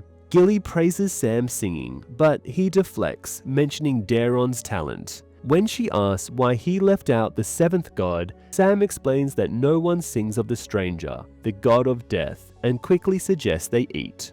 After eating, Sam steps out to check on the horse. A sharp wind shakes the leaves. Fearing she might freeze overnight, he decides to bring the horse inside. As they travel toward Castle Black, Sam worries about Gilly's future. She offers to be his wife, but as a black brother and a Tarly of Horn Hill, he knows it's impossible. For now, Sam knows all that matters is reaching the wall alive. Sam has grown used to Gilly, and sleeping beside her reminds him of his childhood at Horn Hill, where he once shared a bed with his sisters until his father ended it, calling it too soft. That night, Sam dreams of Horn Hill, now his castle with his father absent. He hosts a grand feast with his Night's Watch brothers, dressed in bright colors, carving roast with heartsbane amid warmth, singing, and joy. Later, he climbs to a familiar room where Gilly awaits in bed, wrapped in fur. Sam wakes abruptly, gripped by cold and fear. The fire has died down to faint embers. The hair on his arms stands on end. He tells himself the cold is playing tricks on him, but then a large shadow moves near the door. The figure steps into the hall. It's small Paul. Sam tries to tell him to leave. Paul, now a white, has coal black hands, a pale face, and glowing blue eyes. Overcome by fear, Sam wets himself. He orders Gilly to calm the horse and lead it out. Sam clutches the dragon glass blade and steps forward, trying to reason with the white, reminding Paul of how he once saved him in the woods. The white glances at Gilly, but a raven, probably sent by Bloodraven, tears at Paul's face. Seizing the moment, Sam hurls himself forward and drives the dagger into Paul's back. The raven, perched on Paul's shoulder, screeches and takes flight. Sam yells, stabbing over and over, shouting, "You're dead!" with each thrust. the blade splinters, shattering shards of dragon glass across the floor. Before Sam can draw his steel knife, small Paul's icy black hands clamp around his throat. Burning like frostbite as they dig into his flesh, Sam realizes with horror that the white means to tear his head off. After an intense struggle, Sam's fingers finally grip a piece of glowing wood. With every piece of strength, Sam drives the burning wood into Paul's mouth, shattering the white's teeth with the impact. Even with flames rising from small Paul's mouth, the white's grip remains unyielding. Then smoke curls from Paul's shattered teeth, and suddenly the white's face ignites, forcing its hands away. Sam gasps for air as Paul's body burns. Paul remains silent. When his mouth opens, only fire spills out. The eerie blue glow in his eyes fade. Gone at last. Sam crawls to the door. Staggering outside, he calls for Gilly and tells her he killed it. Gilly leans against the weirwood, clutching the baby tightly as whites encircle her. Some are dressed in wildling hides, but others are unmistakably former brothers of the Night's Watch. Sam recognizes Lars the Sisterman, Softfoot, and Riles. Chet's corpse stands out, his frozen boils intact. The whites rip apart the Garen, pulling steaming entrails from its torn body with blood-soaked hands. Frozen in terror, Sam notices the bone-white branches above him are teeming with ravens. Thousands of them, hidden among the red leaves. With a collective cry, the birds take flight, descending on the whites like a dark storm. They swarm Chet, tearing at his frozen eyes and the other whites. The raven urges Sam to move. Sam grabs Gilly's hand, pulling her away and telling her they need to leave. Gilly follows, cradling the baby, asking how they can escape without their horse. Before Sam can answer, a shout cuts through the chaos. Beneath the trees, a figure cloaked in mottled black and grey slips atop a towering elk, calling out to them. Sam urges Gilly toward the rider, whose mount is enormous, with wide antlers nearly matching its height. The elk kneels to allow them to climb up. The rider helps Gilly aboard first, then extends a hand to Sam. As Sam grasps it, he realizes with horror that the man's hand is icy black, its fingers unnaturally hard like stone. This is Cold Hands. A Storm of Swords. Arya IX. As they crest the ridge and spot the river below, Sandor Clegane jerks his horse to a halt, cursing loudly. Rain pours relentlessly from a dark, oppressive sky. Arya stares at the river, estimating it to be a mile wide, and shifts uncomfortably in the saddle. Feeling the cold links of the hound's chainmail pressing into her back, his arms surround her.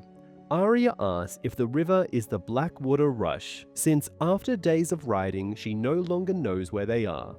Clegane dismisses her question, saying it's just a river they need to cross. Though he occasionally responds to her, Arya remembers the stern warnings he gave when they first set out. If she hit him, he'd bind her hands. If she ran, he'd tie her feet. If she screamed or bit him, he'd gag her. He made it clear they could ride together calmly, or she could be tied and slung over the horse like a butchered pig. The choice, he told her, was hers to make.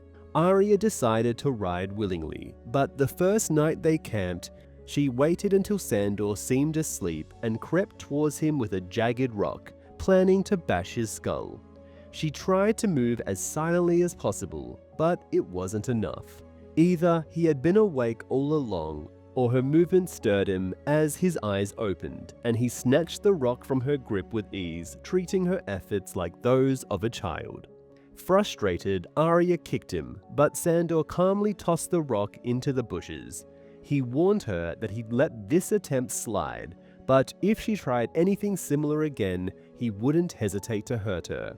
She shouted at him then, demanding to know why he didn't kill her like he had killed Micah. Her anger burned brighter than her fear. In response, he grabbed her shirt, pulling her face close to his scarred one, and warned her that if she said that name again, he'd beat her so badly she'd wish for death. From that night on, Sandor made sure she couldn't escape. He wrapped her tightly in his horse blanket before sleeping, securing her with ropes around her top and bottom, leaving her bound like a swaddled infant. Arya believes Sandor, as Joffrey's servant, is taking her to the Red Keep to deliver her to the Queen and Joffrey. Sandor remarks that the fords will be impassable and dismisses the idea of trying to swim.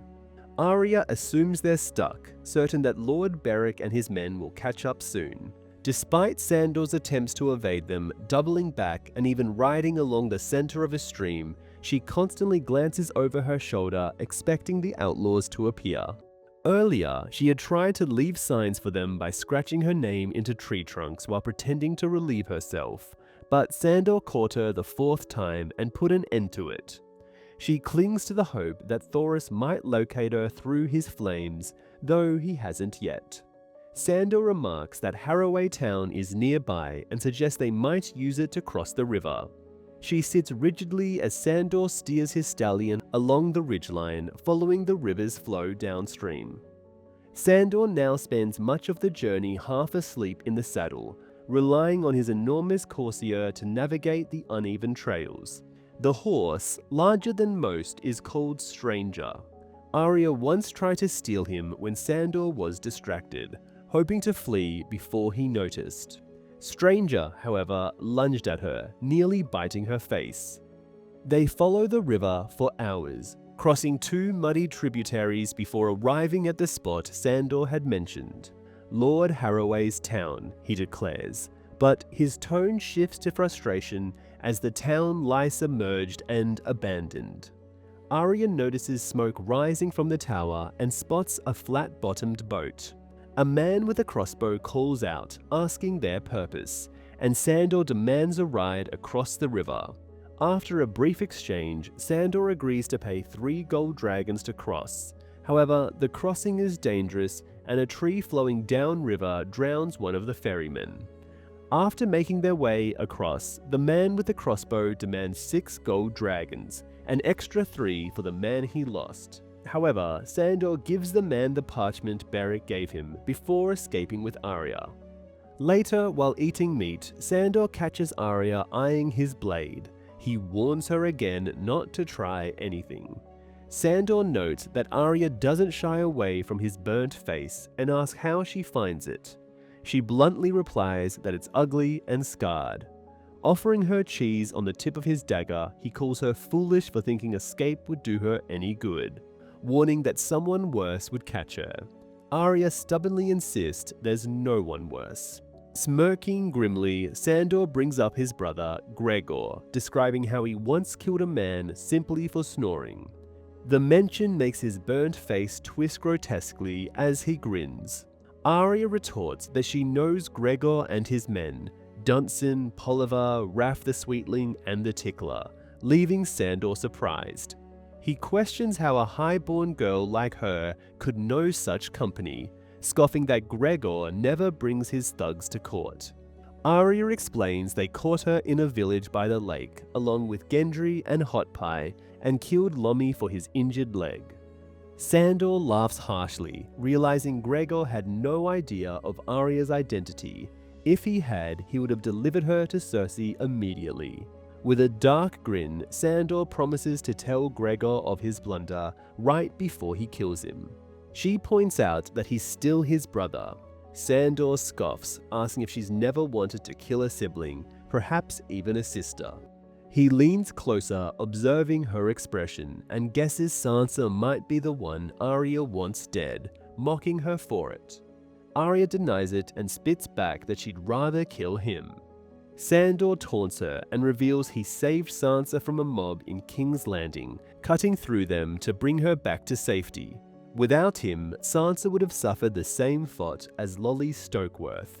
He adds that Sansa even sang a song for him, though Arya immediately accuses him of lying. Sandor sneers.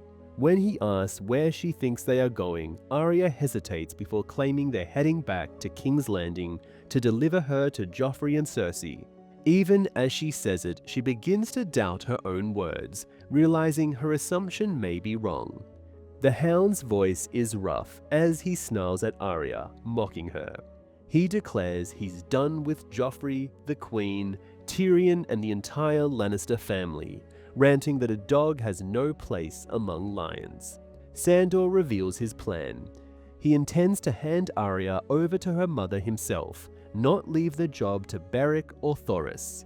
Smirking at her stunned reaction, he admits he took her as ransom for the gold Dondarrion stole, estimating she's worth twice as much. While he could sell her back to the Lannisters, he says he won't, claiming even a dog gets tired of being mistreated. He plans to join Robb Stark's service, expecting to be rewarded as a lordling, and even suggests Robb might welcome him killing Gregor. Arya, furious, spits back that Robb would never accept him. Sandor scoffs, saying that if Robb refuses to take him into his service, he'll take whatever gold he can carry, mock Robb to his face, and leave. He adds that Robb should kill him if he won't hire him, but doubts it will happen, claiming Robb is too much like his father. Either way, Sandor declares he wins, and so does Arya. Frustrated, he tells her to stop whining and snapping at him, warning her to stay silent and follow his lead. If she does, he adds, they might even make it in time for her uncle's wedding. A Storm of Swords, Chapter 48. Jon VI. Jon Snow is determined to get to the wall before the wildlings, pushing his exhausted horse while struggling through his wounded leg. Upon seeing the King's Road, which leads directly to the wall, Jon feels a momentary relief. He imagines his friends there, hoping some have survived the events at the Fist. He often thinks about Ygritte, recalling the scent of her hair and her warmth, as well as the troubling memory of her killing the old man. Jon feels conflicted about his feelings for her, with internal voices debating whether it was wrong to love her or to leave her. Overwhelmed by fever, Jon nearly misses Molestown. At the village, he hastily dismounts at a stable and urgently wakes up two boys to demand a fresh horse, equipped and ready. After also receiving provisions, he orders them to alert the village about the wildlings south of the wall and to evacuate to Castle Black for safety. Despite severe pain in his leg, Jon mounts the new horse provided to him and continues his urgent journey north. As daybreak nears, Jon nears the wall. The early dawn light stains the wall with shades of pink and purple. Unchallenged, Jon enters the quiet, seemingly forsaken Castle Black. Looking up, Jon sees no guards on the wall or on the towering stair that winds up its face. A faint trail of smoke curls from the armory's chimney. As he dismounts and stumbles toward the source of warmth and finds Donal Noye inside. Despite his fever and fatigue, Jon finds solace in the sight of Noye managing the forge. Noye's face grows somber as he reveals his surprise at seeing Jon Snow again, having heard rumors of Jon's defection to Mance Rayder. Jon inquires about the origin of these rumors. Noye shares that Jarman Buckwell recently returned and claimed his scouts saw Jon amongst the wildlings, specifically noting Jon's sheepskin cloak. Jon acknowledges these claims but clarifies that his actions were in compliance with Qhorin Halfhand's final orders. Noye half-seriously wonders if he should defend himself against Jon, but Jon quickly affirms his fidelity to the Night's Watch and queries about the garrison's whereabouts. Noye reports on the wildlings' movements, explaining their hit-and-run tactics across the wall's various sectors. Jon, exasperated, identifies these maneuvers as Mance's strategy to dilute the Night's Watch defenses, a plan unintentionally aided by Bowen Marsh. Jon emphasizes that the real assault is aimed right where they are. Noye notices Jon's leg and suggests they see Aemon for medical help, but Jon insists there's no time to spare. As they make their way outside, Jon estimates the wildling numbers at around 120 and well armed. Noye discloses that only about 40 defenders are left at Castle Black, mostly the incapacitated, the elderly, and raw recruits. Even though Marsh left Sir Winton in charge at Castle Black, Noye is the real de facto leader. Jon is glad since Noi's resilience and seasoned experience in warfare during the siege of Storm's End make him a better option than Sir Wyntyn Stout. They reach the Maester's quarters and Maester Aemon arrives shortly with the aid of Clydas. Aemon treats his wound. Jon asks about the whereabouts of Lord Commander Mormont. Aemon then delivers the shocking news that Commander Mormont was murdered by his own men at Craster's Keep, a revelation that deeply stuns Jon. Aemon lists the perpetrators: Garth of Oldtown, Ollo Lophand, Dirk, describing them as dishonorable. He reflects on the decline of the Night's Watch, citing a shortage of honest men to maintain order. Meanwhile, Donal Noye prepares surgical tools in the fire and shares that only a dozen of Mormont's men survived and returned, including Dolorous Edd and Giant. Jon, dismayed by the low number of survivors from the original 200, questions if Bowen Marsh is now in charge. Aemon confirms this is temporary until a new election can be organized. Jon Snow considers the leadership void at the Night's Watch following the deaths of Qhorin Halfhand and Sir Jeremy Riker, and with Ben Stark still not found, he quickly rules out Bowen Marsh and Sir Wyntyn Stout as viable leaders. His thoughts turn to whether Thorin Smallwood or Sir Otten Withers survived, but he suspects the choice will ultimately be between Cotter Pike or Sir Dennis Mallister. The two commanders are distinctively different, and their mutual disdain, once managed by the Old Bear by keeping them apart, now poses a problem. The Mallisters' distrust of the Ironborn adds another layer of complexity to the situation. Just before his surgery, Jon mentions that Mance Rayder unsuccessfully searched for the legendary Horn of Winter along the Milkwater. Pausing his work, Aemon reflects on the Horn of Winter's myth. Jon confirms that Mance and all wildlings believe in it, sharing that Ygritte told him they unsuccessfully excavated numerous ancient graves across the Milkwater Valley. As Jon struggles under the influence of the milk of the poppy, Donal Noye inquires about Ygritte. Jon describes her as a wildling woman, wrestling with how to fully explain her. Overwhelmed by the pain and the drug's effects, he admits to breaking his vow with her.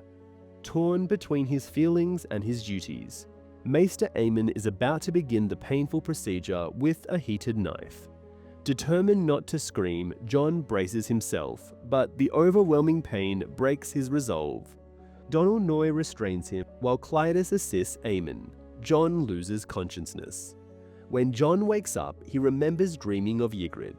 Jon falls asleep again. When he wakes up, Pip warns him not to move. Grenn then appears, admitting he had fallen asleep at Jon's bedside. After drinking, Jon inquires about the survivors from the Fist of the First Men. Grenn lists those who made it back. When Jon asks about Sam, Grenn hesitates, then shares that Sam killed an other with the dragonglass dagger Jon made, earning him the nickname Sam the Slayer, much to Sam's displeasure. Jon is stunned to hear that. He inquires anxiously about Sam's fate. Grenn, looking downcast, explains they had to leave Sam behind at Craster's Keep. Despite their efforts to rouse him, Sam was unresponsive and too heavy to move. Pip tries to offer hope, suggesting that Sam might still be alive and could even return unexpectedly victorious. Grenn attempts to lighten the mood by jesting about Sam coming back with Mance Rayder's head, but Jon is not consoled.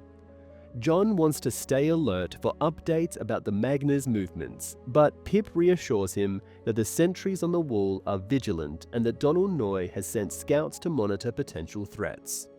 They are also keeping communication open with Eastwatch and the Shadow Tower, ensuring Jon that they are prepared for what may come. Maester Aemon, leaning on Grenn for support, tells Jon he needs to rest. Jon, however, asks if messages have been sent to Winterfell and the king, visibly distressed and sweating. Grenn glances at Pip, noting that Jon is unaware of recent events. Maester Aemon gently breaks the news. Balon Greyjoy has declared himself king again and launched attacks against the north. He explains that they've appealed for help to various new kings who have emerged, but none have responded, preoccupied with their own wars. Then a solemn tone. He informs Jon that Winterfell has been destroyed, urging him to brace himself for the harsh reality. Jon, in disbelief, mentions his brothers Bran and Rickon, worrying for their safety. Aemon sadly informs him that, according to reports, both brothers were killed on the orders of Theon Greyjoy after he seized Winterfell. He adds that when forces loyal to Jon's father attempted to reclaim the castle, Theon burned it down. Grenn informs Jon that the Boltons have retaliated for the attack on Winterfell, executing the Ironborn and subjecting Theon Greyjoy to severe torture for his deeds. Pip offers his condolences, empathetically touching Jon's shoulder. During this exchange, Jon experiences intense pain in his leg, but remains hopeful, mentioning a recent sighting of a grey direwolf at Queenscrown that recognized him. He wonders if Bran might somehow persist through his wolf, similar to how the wildling Orell lived on in his eagle. Grenn hands Jon a cup to help dull the pain. As he drinks, Jon is haunted by memories of wolves and the laughter of his brothers. The visages of those around him blur and fade as he grapples with the notion of Theon betraying their family and the loss of Winterfell. In his dream, Jon is back in Winterfell, wading in the pools under a giant weirwood with his father's face. Ygritte joins him, playfully undressing and forcing a kiss from him, but Jon resists, aware of his father's presence. He reaffirms his vows to the Night's Watch and his duty to Winterfell, rejecting her advances. Ygritte taunts him, saying he knows nothing. Then she dissolves into the water with her body decomposing rapidly, leaving behind a skeletal form. And the pool darkens with thick, red bubbles. A Storm of Swords, Chapter 49. Catelyn VI.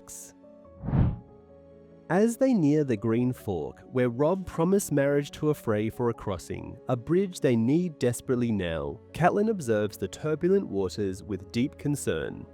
Approaching the twins, Robb wears his crown and has Catelyn and Edmure ride beside him, with Sir Reynold Westerling bearing the direwolf banner of House Stark. The gatehouse towers of the Frey stronghold materialize. The stronghold consists of twin castles, mirrored on either side of the river and connected by a massive arched bridge with the water tower at its midpoint. Catelyn notices thousands of soldiers camped around the eastern castle, their banners soaked and drooping from the rain. She warns Robb to be cautious around Lord Walder Frey, known for his sensitivity and sharpness, and reminding him not to be provoked. Robb reassures her of his awareness of the Frey's feelings and his need for their alliance, promising to be amicable. Shifting uncomfortably, Catelyn advises that upon their arrival, they should accept any refreshments offered and eat publicly to demonstrate trust. If nothing is offered, they should request basic sustenance to invoke the guest right, which assures their safety under the host's roof. Robb, more amused than concerned, mentions his army as his protection, but agrees to abide by the customs, humorously stating he would even eat crow stew with maggots if it pleases Lord Walder. Riding out from the western gatehouse, 4 cloaked figures in thick grey wool approach, led by Sir Ryman Frey, who is now heir to the twins after his father, Sir Steffron's death, who was loyal to Robb and would never have consented to the Red Wedding. Ryman is riding with his sons, Edwin, the eldest, Black Walder, and Peter Pimple. As they wait for the Freys to approach, Greywind, Robb's direwolf, grows tense and begins to growl deeply. Startled by the growl, Robb calls for Greywind to come to him, but the wolf instead lunges forward, baring his teeth aggressively. The approaching horses react in panic, so Ryman's palfrey bolts and Peter Pimple is thrown off his rearing horse. Only Black Walder manages to control his mount and reaches for his sword. Amidst Robb's desperate shouts for Greywind to return, Catelyn intervenes, riding her mare between the direwolf and the Freys. Her action diverts Greywind, who then responds to Robb's calls and backs off. Black Walder confronts Robb, sword drawn, accusing him of a hostile welcome by unleashing his direwolf. Amid the tension, Sir Ryman assists Peter Pimple, who though covered in mud is unharmed. Robb dismounts to offer an apology for past offences against the Freys and to attend his uncle's wedding. He suggests Peter use his horse. Peter, seeking approval from his father, offers to ride with his brothers instead. The Freys, displaying no respect or formal greetings, bluntly remark on Robb's tardiness. Robb explains that rain caused their delay and mentions that he had sent a message ahead. So Ryman then pointedly asks about Jean Westerling, referring to her dismissively as the woman. Catelyn, with a polite smile, explains that Queen Jean, tired from the journey, stayed behind but would surely visit under more favourable circumstances. Black Walder, though his sword is sheathed, maintains a hostile demeanour, expressing his grandfather's disappointment at not being able to meet Jean, whom he had heard much about. Edwin, seeking to ease the tension, interjects with a formal invitation. He informs Robb that accommodations have been arranged for him, Lord Tully, and Lady Stark in the Water Tower, and extends an invitation to the Lord's Bannermen to also take shelter and join the wedding feast. Robb asks about accommodations for his large host. So Ryman explains that Lord Walder Frey regrets he can't provide food or housing for all due to their own limited supplies. However, he offers to share wine and ale for a celebration if Robb's men set up camp beside the Freys. Additionally, 3 large tents have been set up across the river to keep them dry. Robb thanks him, appreciating the gesture for his weary, rain-soaked men. Edmure Tully nudges his horse forward, eager to meet his betrothed.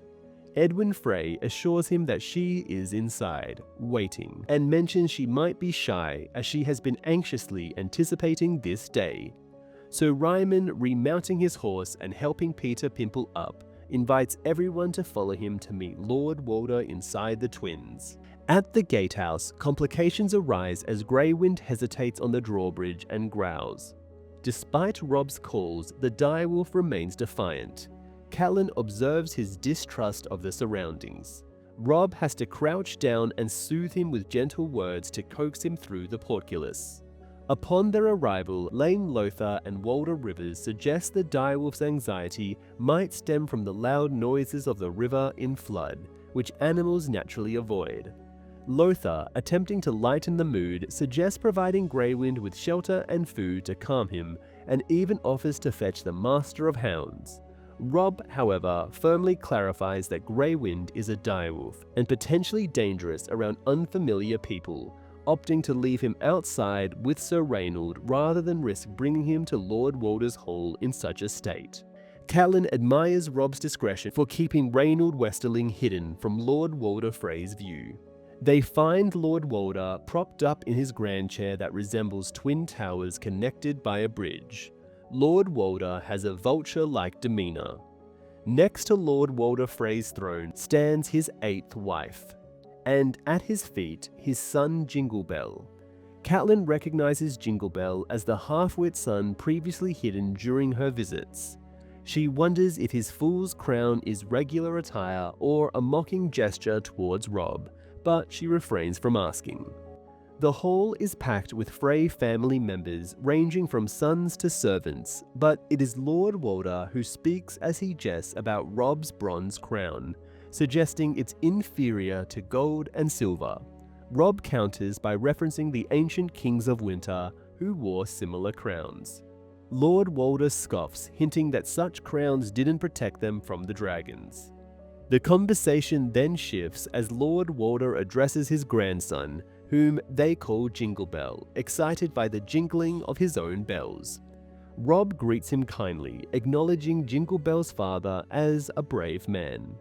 Lord Walder greets Catelyn and Edmure with his typical sharp humour, acknowledging Edmure's recent victory at Stone Mill and his new title as Lord Tully. He remarks somewhat ominously that he has outlived the previous 4 Lords Tully. Turning his attention to Edmure's upcoming wedding, he mentions that Edmure's bride is nearby and teases that while Edmure can see her, she will remain clothed until the wedding night. Walder then instructs a young knight named Benfrey to fetch his sister. After the knight departs, Walder queries Robb about Queen Jean Westerling's whereabouts. Robb explains that Jean remained at Riverrun, too fatigued for further travel. Lord Walder expresses regret, revealing his desire to see her. Robb confirms Jean's beauty with a cold firmness in his voice, echoing his father's demeanor. Lord Walder, seemingly oblivious or indifferent to Robb's tone, jests about Jean's beauty, implying it must be exceptional to make Robb break his promise to marry into the Frey family. Robb responds to Lord Walder's pointed remarks with poise, acknowledging that no words could fully amend his actions, but he has come to apologize and seek forgiveness for breaking his promise to House Frey. Lord Walder recalls Robb's vow to apologize and suggests that since it was his daughters whom Robb spurred, perhaps they are the ones who should hear his apologies directly. At Lord Walder's gesture, a group of young women leave their spots by the wall and line up below the dais, presenting themselves to Robb. Lord Walder proceeds to introduce the lineup of women, misnaming quite a few of them. Robb, maintaining diplomacy, responds that choosing among them would have been impossible as they are all beautiful. Lord Walder then prompts Robb to speak his piece. Visibly uncomfortable but resolute, Robb addresses the Frey women, acknowledging his breach of promise to marry one of them. He explains that his decision was driven by love for another, not disdain for them. The younger Frey girls appear nervous, the older ones await their grandfather's response, and Jingle Bell continues to rock. Lord Walder positively remarks on Robb's heartfelt apology.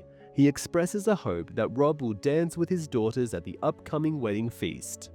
Walder then announces the arrival of Edmure's intended bride. Sir Benfrey escorts Rosalind into the hall, and Catelyn observes their strong resemblance, deducing they are likely both children of Lord Walder's sixth wife from House Roseby. Lord Walder introduces Rosalind affectionately as his dearest treasured blossom. Rosalind is petite with very pale skin and a lovely face characterized by a cute chin, a fine nose, and big brown eyes. Her thick chestnut hair cascades down to her notably slender waist. She wears a pale blue gown that accentuates her modest, well-proportioned figure.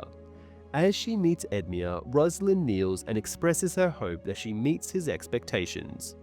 Observing Edmure's reaction, Catelyn sees his face light up, clearly impressed and pleased by Rosalind's appearance.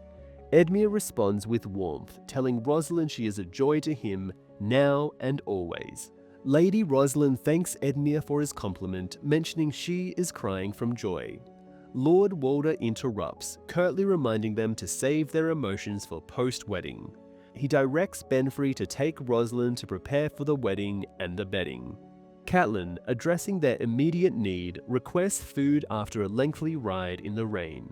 Lord Walder concedes, clapping his hands to summon servants who quickly bring flagons of wine and trays with food. Raising a cup of wine, Lord Walder formally welcomes his guests, ensuring they are officially under his protection. The group, including Robb, Edmure, and other northern lords, gratefully accept the hospitality. They consume the offerings, and Catelyn, sipping the wine and sampling the bread, feels reassured by this traditional safeguard, believing it secures their safety while under his roof. Despite her concerns about Lord Walder Frey's pettiness, Catelyn is pleasantly surprised by the luxurious accommodations provided. Catelyn advises her brother to station Stark and Tully guards by their door, feeling safer with their own men nearby. Catelyn contemplates her upcoming transfer to Seaguard under Lord Jason's custody, a situation that depresses her despite his anticipated kindness. Looking out her window, Catelyn observes Robb's forces as they maneuver across the bridge. Edmure, warming by the fire, inquires Catelyn on her thoughts on his future wife. Catelyn is concerned about Rosalind's delicate build in regards to childbirth, but refrains from voicing these worries. When Edmure asks about Rosalind's tears, Catelyn reassures him that it's normal for brides to cry before their wedding, recalling how Lysa also wept on her wedding day, yet looked radiant during the ceremony. Edmure expresses relief and surprise at Rosalind's attractiveness. He recounts his dread upon seeing the other Frey women presented and feared Rosalind would share similar flaws. However, he finds her not only beautiful but also gentle. Confused, he wonders why Lord Walder would not let him choose his bride unless he intended to saddle him with an undesirable match. Catelyn teases Edmure about his weakness for beauty, suggesting that Lord Walder might actually want him to be happy with Rosalind. She also speculates that Rosalind could be a favourite of Walder's, making her a more appealing match for the Lord of Riverrun. Edmure, still uneasy, questions if Rosalind might be barren. Catelyn counters that it wouldn't benefit Lord Walder to give Edmure a barren wife, especially since he desires his grandson to inherit Riverrun. Despite his concerns, Edmure acknowledges that their reception has been more cordial than expected. Catelyn, somewhat unsettled by the conversation, excuses herself to change. Upon entering the hall, Catelyn finds Lord Walder's throne vacant, but encounters Lame Lothar, who inquires if she needs assistance. Catelyn requests to be directed to the Maester, mentioning she has a minor health concern. Sir Hostine expresses concern, but Catelyn reassures him it's nothing serious. Lothar then helps her navigate through the castle to Maester Brennet. Despite his fat, bold, and unkempt appearance, he comes across as friendly. When Catelyn discusses Edmure's worries about Rosalind's ability to bear children, Brennet reassures her that her mother was similar and prolific in bearing many children for Lord Walder. Catelyn questions the survival rate of Rosalind's siblings. Brennet reports that 5 of Lady Bethany's children survived infancy. He optimistically suggests that Edmure could expect many sons. After her meeting with the Maester, Catelyn doesn't return to her room but seeks out Robb instead. She finds him with Robin Flint, Sir Wendell Manderly, the Great John, and his son, the Small John. Lord Roose Bolton, still dripping from the rain, greets her warmly. Catelyn quickly senses the heavy atmosphere and inquires about the cause. Sir Wendell Manderly reveals troubling news. The Lannisters have captured his brother on the Trident. Robb adds that they've also received grim tidings from Winterfell. Not only has Sir Roderick Castle died, but Clay Serwyn and Leopold Tolhart have been killed as well. Clay's death strikes Catelyn particularly hard, as he was still just a boy. Lord Bolton confirms that the Ironmen have destroyed both Winterfell and its winter town. Some survivors have been taken to the Dreadfort by his son, Ramsay. Catelyn confronts Roose Bolton about the serious allegation against his son, Ramsay, mentioning accusations of murder, abuse, and other heinous acts. Roose acknowledges his son's tainted nature, but defends his abilities, describing Ramsay as a capable and bold fighter. He explains that after the Ironmen killed Sir Roderick Castle and Leopold Tolhart, Ramsay took charge of the battle, vowing to continue fighting until all Greyjoy leave the north. Roose suggests that Ramsay's efforts in battle might partially redeem his past misdeeds. He remains pragmatic about Ramsay's fate, noting that it'll ultimately be up to Robb to judge him after the war. Roose also shares his hope of fathering a legitimate son with Lady Walder, suggesting he doesn't care if Ramsay lives or dies. As Robb inquires about Theon Greyjoy's fate, wondering if he's dead or fled, Roose produces a piece of leather, explaining it's from Theon's finger, sent by Ramsay. This grim token disturbs everyone, so Wendell turns away and the Greatjon expresses disgust. Robb asks if it's skin, prompting Roose to justify the mutilation as trivial compared to the deaths of Bran and Rickon, offering it to Catelyn as a perverse form of vengeance. Mentally, she wanted to clutch the grim trophy on her chest, but she resists, telling Bolton to get rid of it. Robb asserts his desire for Theon's execution, not mere torture. Roose reminds them of Theon's value as the Iron Island's new king, suggesting his potential usefulness as a hostage. Catelyn bristles at the idea, vehemently opposing any suggestion that might lead to freeing Theon, whom she blames for her son's deaths. Roose Bolton argues that any new ruler of the Iron Islands would likely want Theon Greyjoy eliminated, given that Theon's claim to the throne surpasses that of his uncles, even while he's imprisoned. he advises holding Theon hostage to leverage significant concessions from the Ironborn in exchange for Theon's eventual execution. Robb, though hesitant, acknowledges the strategic merit in Bolton's suggestion. He agrees to keep Theon alive for the time being and orders that he be securely held at the Dreadfort until the North is reclaimed. Catelyn questions Roose Bolton about the earlier mention of Lannisters near the Trident. Bolton admits his fault, explaining that his departure from Harrenhal was delayed, which impacted their crossing strategy. By the time Bolton's forces reached the Trident, Aenys Frey had already crossed, though not easily. The river had risen significantly, forcing Bolton to transport his men in small batches using the few available boats. While 2/3 of his force was still on the north bank, the Lannisters launched an attack on those who hadn't crossed.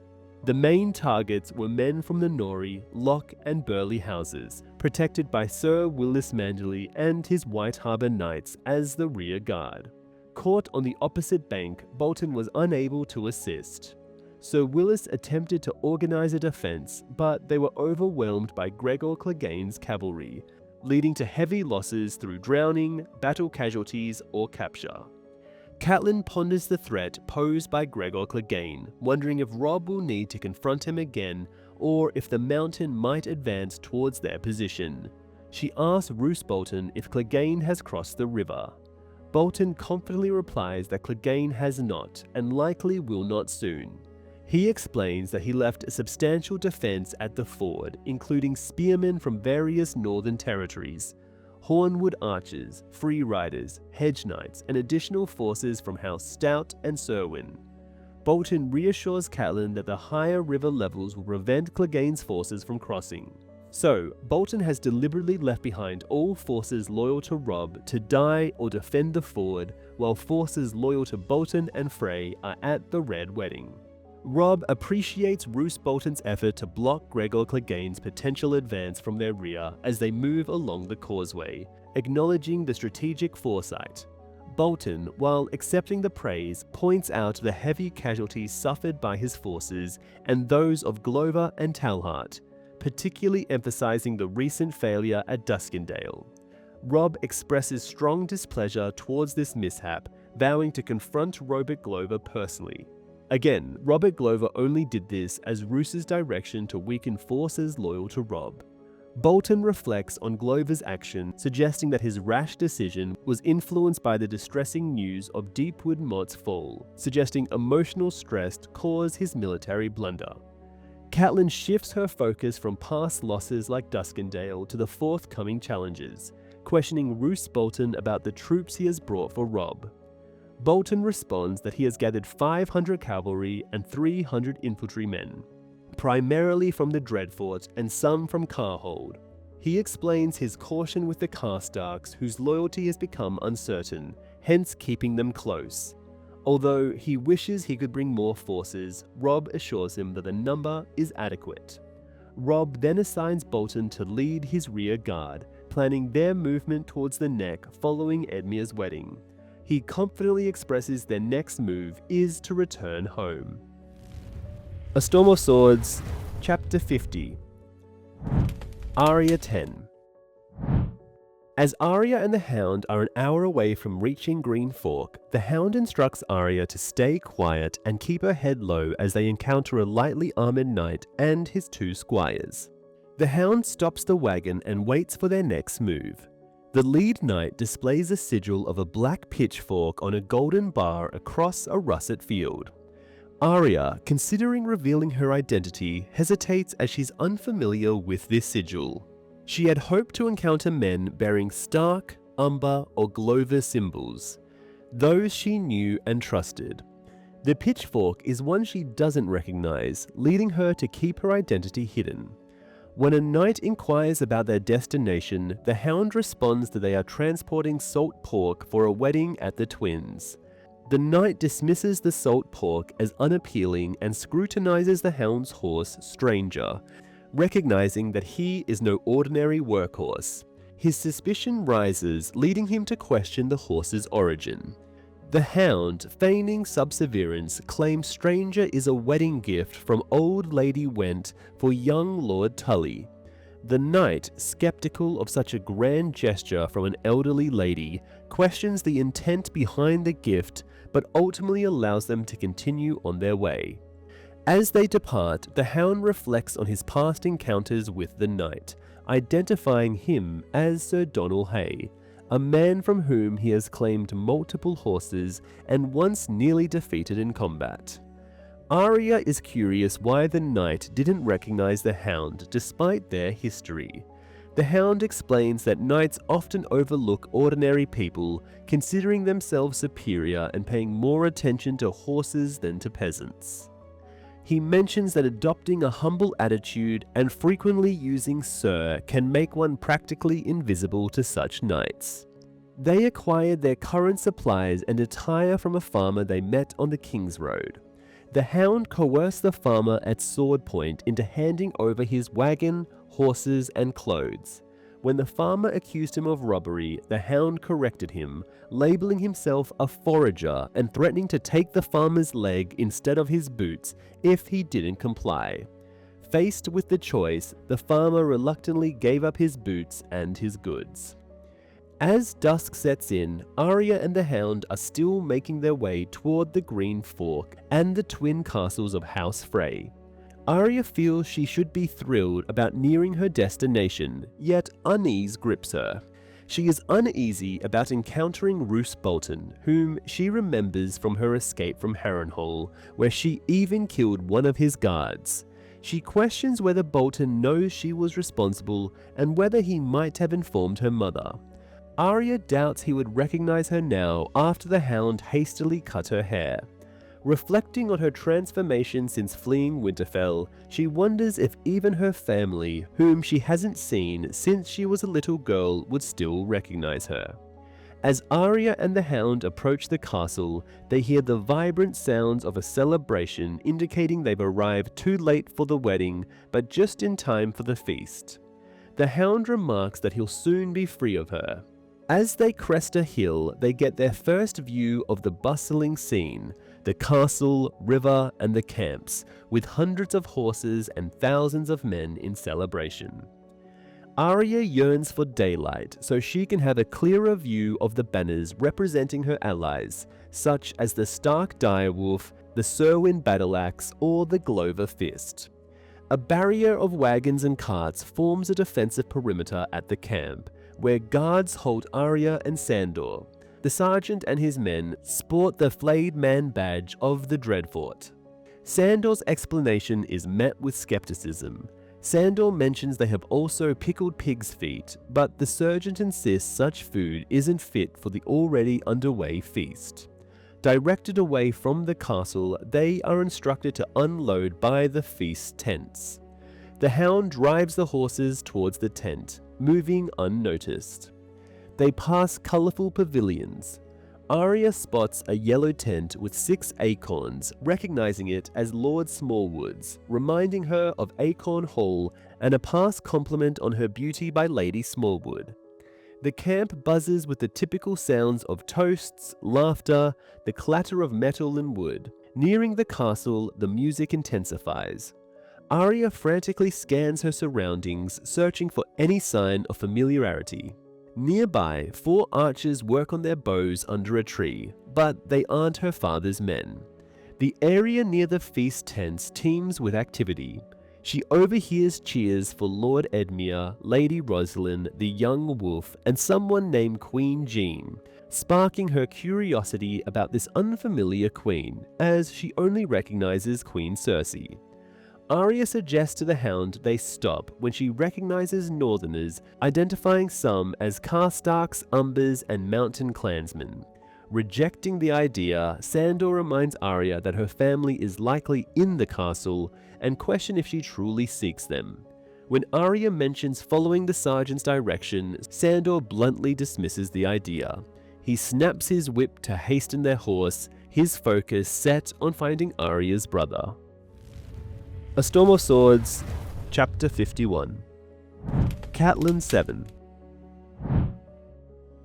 The drums are overwhelming, echoing throughout the hall along with pipes, flutes, fiddles, horns, and lively tunes from other instruments. Observing the scene, Catelyn considers that Walder Frey must have severely impaired hearing to appreciate this noise as music. She drinks some wine and watches Jingle Bell dance to a tune that's difficult to identify due to the musician's poor performance. Rain continues outside. Catelyn, seated closely between Sir Ryman Frey and Roose Bolton, is overwhelmed by their odors. Sir Ryman, who drinks heavily, stinks of sweat. Roose Bolton, preferring Hippocras to alcohol and eating little, emits a sweeter but equally unpleasant scent. Catelyn understands the lackluster appetites around her, given the disappointing offerings at the wedding feast, which include bland leek soup, a simple vegetable salad, bland river pike, cold mashed turnips, and unappealing jellied calves' brains. Despite this, Robb eats without complaint, and Edmure, captivated by his bride, hardly notices. Sharing a plate and a cup, Edmure and Rosalind exchange polite kisses, largely ignoring the unappetizing fare. Catelyn's thoughts drift to her own wedding, where the food was similarly forgettable, her attention consumed by her curiosity about her new husband Ned. Rosalind's smile appears unnaturally fixed, as if it is stitched onto her face. During the feast, Robb finds himself between Alex Frey and Fair Walder after Walder Frey requested he dance with his daughters to delight his old heart. Robb consequently partners with various Frey ladies, Rosalind, Amy the widow, the other Frey girls, and even the very young Cherie. Robb remarks to Sir Raymond Frey on the graceful dancing of his sisters. Sir Raymond sips his wine, beads of sweat mingling with his beard. Although Lord Frey often skimps on food, he doesn't hold back on alcohol. The ale, wine, and mead flow as abundantly as the river outside. The Great John has become notably inebriated, boisterously keeping pace with Lord Walder's son Merritt, while Sir Waylon Frey has collapsed from trying to match their drinking. Catelyn wishes the Great John would stay sober, but she knows that suggesting he abstain from drinking is impractical. Near Robb, Small John Umber and Robin Flint take their places beside Fair Walder and Alex, foregoing alcohol to serve as his protectors for the night. Alongside Patrick Mallister and Daisy Mormont, they form a vigilant guard detail. While a wedding feast is typically a joyous occasion, the presence of heavily intoxicated guests can introduce risks, making Catelyn thankful that her son is never left unprotected. She is especially relieved to see the men's swords belts hanging on the walls. Lady Walder Bolton yells over the music to Sir Wendell, explaining that although many expected Lord Bolton to choose Fair Walder, her grandfather's dowry offer, her weight in silver, swayed him to choose her instead. She laughs, noting her size advantage with a twinkle, now proudly Lady Bolton, while her cousin, Fair Walder, remains unmarried. Catelyn observes that the Lord of the Dreadfort pays little attention to the surrounding chatter, only occasionally sampling the food. He remains focused, especially after making a toast to Lord Walder's grandsons and pointedly mentioning they are with his bastard son. Lord Walder catches the underlying threat, his sharp glance and tense expression showing he understands Bolton's subtle intimidation. Catelyn ponders if a wedding could be less cheerful, then remembers Sansa's somber marriage to Tyrion, which deepens her sadness. The stifling heat, pervasive smoke, and relentless noise contribute to her discomfort. The musicians are also really bad. She is surprised that she finds it comforting how Robb is set to confront the Ironman at Moat Catelyn the next day. She trusts in his constant victories and the lessons from Ned. Amid the commotion, two dogs aggressively engage over a meat scrap, causing a ruckus. Seeing the dogs makes Catelyn long for Greywind, who is absent from the hall because Lord Walder had barred him, citing the wolf's dangerous nature and history of attacking humans. Catelyn knew that Robb had been visibly angry, but maintained his composure. the Great Jon once again outdrinks another of Lord Walder's relatives, this time Peter Pimple, who can't keep up with his drinking. Lord Umber stands to sing, and the cacophony of sounds are so grating that even Jingle Bell has to cover his ears. Roose Bolton speaks too quietly to be understood and heads out to locate a restroom. The hall remains busy, filled with the constant hustle of guests and servants. Across the river, a secondary celebration for knights and lords of slightly lower status is underway. Lord Walder has relegated his illegitimate children and their families to the less prestigious event, which Robb's northern followers have dubbed the Bastard Feast. Robb settles into Bolton's empty chair and whispers to Catelyn that the tiresome celebration will soon end. He comments on Black Walder's unusual tranquility and notes that his uncle appears happy with his bride. Addressing Sir Raymond Frey, Robb inquires about Oliver, intending to take him as a squire on their upcoming march north, but learns Oliver is not present, having been sent away on duties. This is because Oliver would have warned Robb about the Red Wedding. Disappointed by Ryman's vague response, Robb rises and politely asks Catelyn if she would like to dance. She declines due to a headache, suggesting a Frey daughter might appreciate the dance instead. Robb accepts her suggestion. Catelyn tries to lighten the atmosphere by asking Sir Ryman about Alexander Frey, but Sir Ryman awkwardly excuses himself and staggers towards the exit. The hall buzzes with various activities. Edmure affectionately kisses Rosalind, Sir Mark Piper and Sir Daniel Frey are absorbed in a drinking game, Lame Lothar cracks a joke to Sir Hostine, a young Frey entertains some girls with dagger juggling, and Jingle Bell comically sips wine from his fingers. Amidst the bustling scene, Robb gracefully dances with Daisy Mormont. Lady Mage's eldest daughter, Daisy, looks strikingly different in a dress compared to her usual armor. Catelyn is pleased to see Daisy's grace not just in combat training, but also on the dance floor. She ponders whether Lady Mage has successfully reached the neck with her other daughters. Unlike her sisters, Daisy remains at Robb's side as one of his key battle companions, showcasing the same kind of loyalty that Ned once inspired. Catelyn also remembers Oliver Frey's dedication to Robb, noting that Oliver had wished to continue serving Robb even after his unexpected marriage to Jean. The Lord of the Crossing softly claps his hands so slight that barely anyone on the dais notices. Nonetheless, Sir Aenys and Sir Hostine catch the gesture and initiate a thumping of their cups against the table. Quickly, Lame Lothar, Mark Piper, and several knights follow suit, amplifying the noise until it engulfs half the hall. The musicians cease, and the room drifts into silence. Lord Walder calls for the bedding.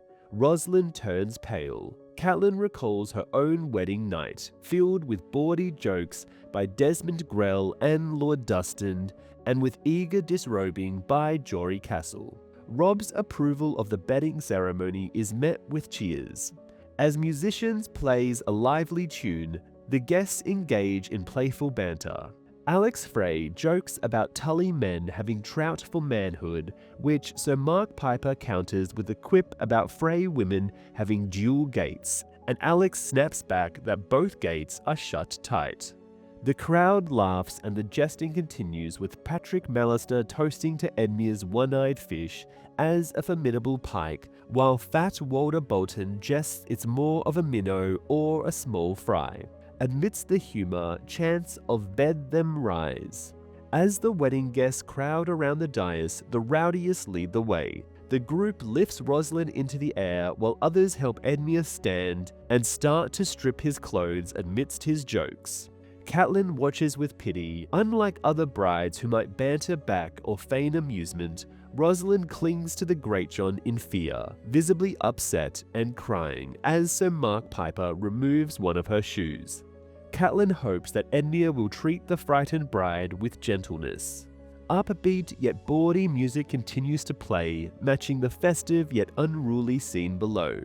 Catelyn feels out of place and opts not to join the women around her brother during his bedding ceremony, believing her somber mood would spoil the fun. She is sure Edmure would understand, preferring the lively company of the Freys over her. As the newlyweds are carried off, leaving a trail of clothes, she notices Robb has also stayed behind. Meanwhile, several others remain in the hall. Peter Pimple and Sir Waylon Frey sleep. Merritt Frey pours more wine and Jingle Bell scavenges food.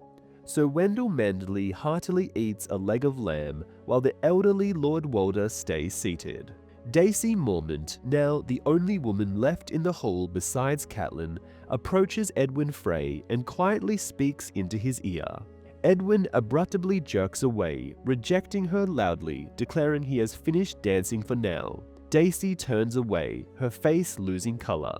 Catelyn stands up slowly, alarmed by the interaction. She tries to convince herself it's nothing, just her mind playing tricks due to grief and fear. However, her expression betrays her concern, catching Sir Wendell Manderly's attention as he holds a leg of ham. He inquires if something is wrong, noting her troubled look.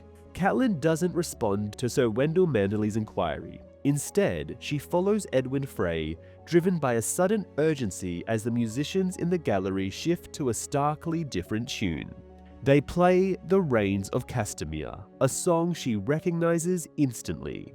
Edwin is quickly making his way toward a door, but spurred by the ominous music. Catelyn hastens her pace. Within 6 fast strides, she catches up to him. As she reaches out and grabs Edwin's arm to confront him, a chill runs through her when she realizes he is wearing iron rings under his silk sleeve. Catelyn slaps Edwin Frey so forcefully that he splits his lip, her mind racing as she notes the absence of Oliver, Perwyn, and Alessander, Frey family members previously loyal to Robb. Rosalind's tears suddenly make sense. Edwin pushes Catelyn aside as the hall echoes with the overwhelming music from the gallery. Robb, intercepting Edwin, reels from a crossbow bolt suddenly lodged in his side, under his shoulder. His cry, if he made one, is lost in the music. Another bolt strikes Robb's leg, bringing him to the ground. Catelyn watches in horror as half the musicians reveal themselves as crossbowmen. She rushes towards her son, but a sharp impact to her back sends her sprawling to the stone floor. Amidst her cry for Robb, she sees Small John Umber flipping a table over Robb to shield him, while bolts bury themselves into the wood.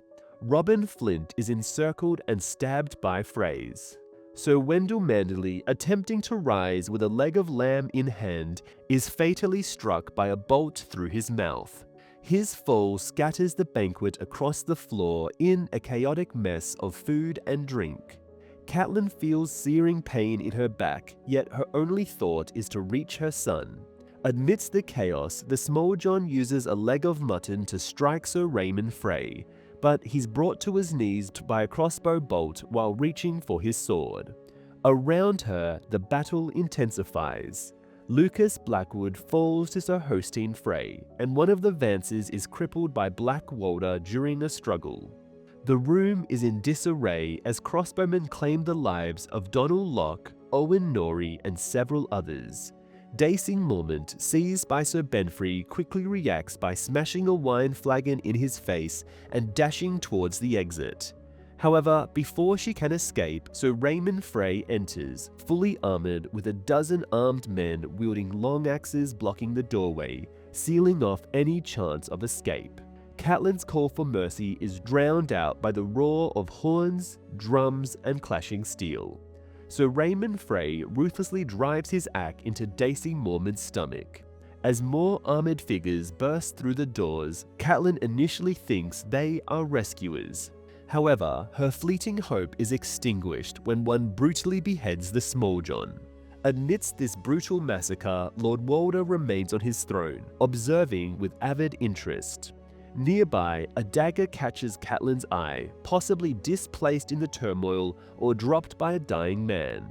Exhausted and bloodied, she drags herself toward it, intent on ending Walder Frey's life. She reaches for the blade as she clutches the dagger. She steels herself to complete this one act of retribution. As the overturned table shifts, Robb manages to get to his knees despite multiple arrows embedded in his body.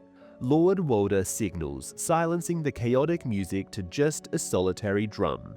Catelyn detects the sounds of distant fighting and, more poignantly, the agonized howling of Grey Wind. Sneering, Lord Walder says, "The king in the north arises. Seems we killed some of your men, your grace.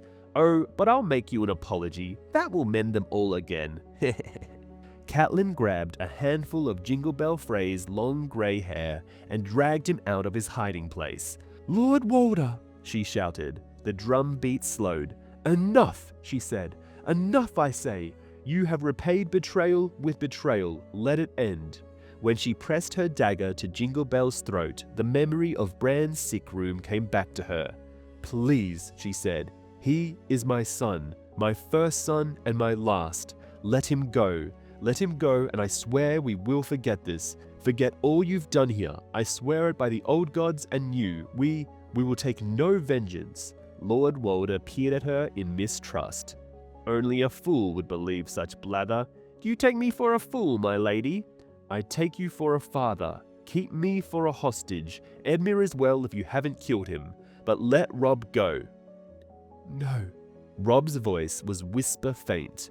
"Mother, no." "Yes, Robb, get up. Get up and walk out, please. Save yourself. If not for me, for Jean." "Jean?" Robb grabbed the edge of the table and forced himself to stand. "Mother," he said. "Grey Wind." "Go to him. Now, Robb, walk out of here." Lord Walder snorted. "And why would I let him do that?" She pressed the blade deeper into Jingle Bell's throat. Sir Ryman and Black Walder were circling around her back, but Catelyn did not care. They could do as they wished with her, imprison her, kill her, it made no matter. She had lived too long and Ned was waiting. It was Robb she feared for. "On my honor as a Tully," she told Lord Walder. "On my honor as a Stark, I will trade your boy's life for Robb's. A son for a son." The old man's lips went in and out. The knife trembled in Catelyn's hand, slippery with sweat. "A son for a son," he repeated. "But that's a grandson, and he never was much use." A man in dark armor and a pale pink cloak spotted with blood stepped up to Robb. "Jaime Lannister sends his regards." He thrust his longsword through her son's heart and twisted. Robb had broken his word, but Catelyn kept hers. She tugged hard on Aegon's hair and sawed at his neck until the blade grated on bone. Blood ran hot over her fingers. The tears burnt like vinegar as they ran down her cheeks. She clawed at her face, digging her fingernails deep into her skin. She could taste the blood on her lips. It hurt so much, she thought. Our children, Ned. All our sweet babes. Rickon, Bran, Arya, Sansa, Robb. Robb, please. Ned, please. Make it stop. Make it stop hurting. The white tears and the red ones ran together until her face was torn and tattered. The face that Ned had loved. Catelyn Stark raised her hands and watched the blood run down her long fingers. It tickles. That made her laugh until she screamed. "Mad," someone said. "She's lost her wits." And someone else said, "Make an end." And a hand grabbed her scalp just as she done with Jingle Bell, and she thought, "No, don't cut my hair. Ned loves my hair." Then the steel was at her throat, and its bite was red and cold. A Storm of Swords, Chapter 52. Arya 11. The Hound and Arya leave the bright lights of the feast tents behind. Ahead, the formidable gatehouse of the castle looms. Arya observes that the castle gates are unexpectedly open, despite the sergeant's earlier claim. She nearly tumbles from the wagon as the wagon gets caught in the mud. The Hound pushes her off the wagon and she lands gracefully, thanks to her training with Syrio. Angry and bewildered, she shouts at him, questioning his actions. The Hound jumps down too, rips off the wagon seat, and grabs the hidden sword belt underneath. Just then, Arya becomes aware of the sound of riders storming out of the castle gates. The men are clad in plate armor. Every 10th rider wields a torch, while the rest are armed with long axes. A distant wolf's howl reaches Arya, faint against the backdrop of a camp clamor. Simultaneously, an endless stream of riders flow from the castle, arranged 4 abreast. Additionally, a burgeoning uproar starts to swell from behind them as well. Arya notices only 2 large feast tents remain where there were once 3. The central one has collapsed. At first, the scene confuses her, but flames soon rise from the fallen tent, quickly spreading. The heavy, oiled fabric of the remaining tents sinks down onto the people beneath as a volley of fire arrows streak through the air, igniting them one after another. Screams grow louder, piercing through the chaotic music. Against the fiery backdrop, shadowy figures move, their armor glowing orange in the light of the flames. As the realization dawns, Arya recognizes the chaos as a battle. Riders splash through the flooded drawbridge, undeterred by the rising waters that reaches their horses' bellies. The same song blares from both castles for the first time, and Arya suddenly recalls it. A tune Tum 07s had sung during a stormy night in a brewhouse. A line from the Rains of Castamere echo in her mind. The Frey riders push through, but a few break away from the main group and ride toward the wagon. Clegane quickly slashes Stranger's reins free with his sword and climbs onto the horse's back. The coursier, understanding what is needed, turns sharply to face the approaching destriers. Arya stands confused. She has wished for the hound's death countless times, yet now finds herself gripping a muddy rock, unsure when she had picked it up. Her mind races as she wonders who she's supposed to hit it with. She jolts at the impact of steel as Clegane blocks the first rider's long axe. When he fends off the attack, another rider maneuvers behind him and swings a blow aimed at his back. Stranger pivots at the last moment and the strike glances off, tearing through Clegane's loose shirt to reveal the male beneath. Outnumbered 3-1, Arya grips her rock tightly, dread filling her as she recalls Micah, who had been her brief friend. As the third soldier charges toward her, she darts behind the wagon, repeating Sirio's lesson in her head. Fear cuts deeper than swords. The rider, wearing a long axe, wears a surcoat with the twin towers of House Frey. Arya struggles to understand. The Freys are supposed to be Robb's trusted allies and friends. The rider charges, and Arya hurls the rock. Her aim is slightly off, and the stone grazes the rider's temple instead of hitting its mark. Before the knight can finish his curse, an axe slams into the back of his helmet, splitting both steel and bone. He collapses forward and dies. Behind him looms the hound, still seated on Stranger. Arya almost questions how he found the axe until she notices the aftermath of his fight. One Frey is pinned under his fallen horse, thrashing as water rises around him. Another lies sprawled and lifeless, a jagged blade protruding from under his chin where his unprotected neck had been struck. Clegane demands his helm, his voice sharp and urgent.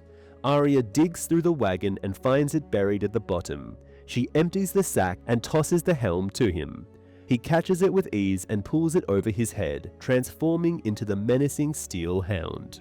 When Arya mentions his brother, Clegane yells that Robb is already dead, reasoning that no one would leave him alive after killing his men. He turns towards the destroyed camps, insisting Arya look at the chaos unfolding. The camp is a scene of utter ruin. Flames engulf the feasting tents, while barracks and silk pavilions burn alongside them. Knights ride down fleeing men, while a massive barrel crashes onto a burning tent, sending the flames surging even higher. Arya realizes that the castle's catapults are hurling oil, fueling the destruction and sealing the camp's fate. Sandor Clegane extends a hand to Arya, urging her to go with him, insisting they must leave immediately. Arya insists that Robb and her mother are in the castle and the gate is open. Realizing no more Frey riders are coming, she pleads they must rescue her mother. Sandor snarls at Arya, calling her foolish and telling her bluntly that entering the castle is a death sentence. He mocks her, suggesting Frey might allow her to kiss her mother's dead body. Arya protests, clinging to the hope that they can save her mother, but Sandor dismisses her.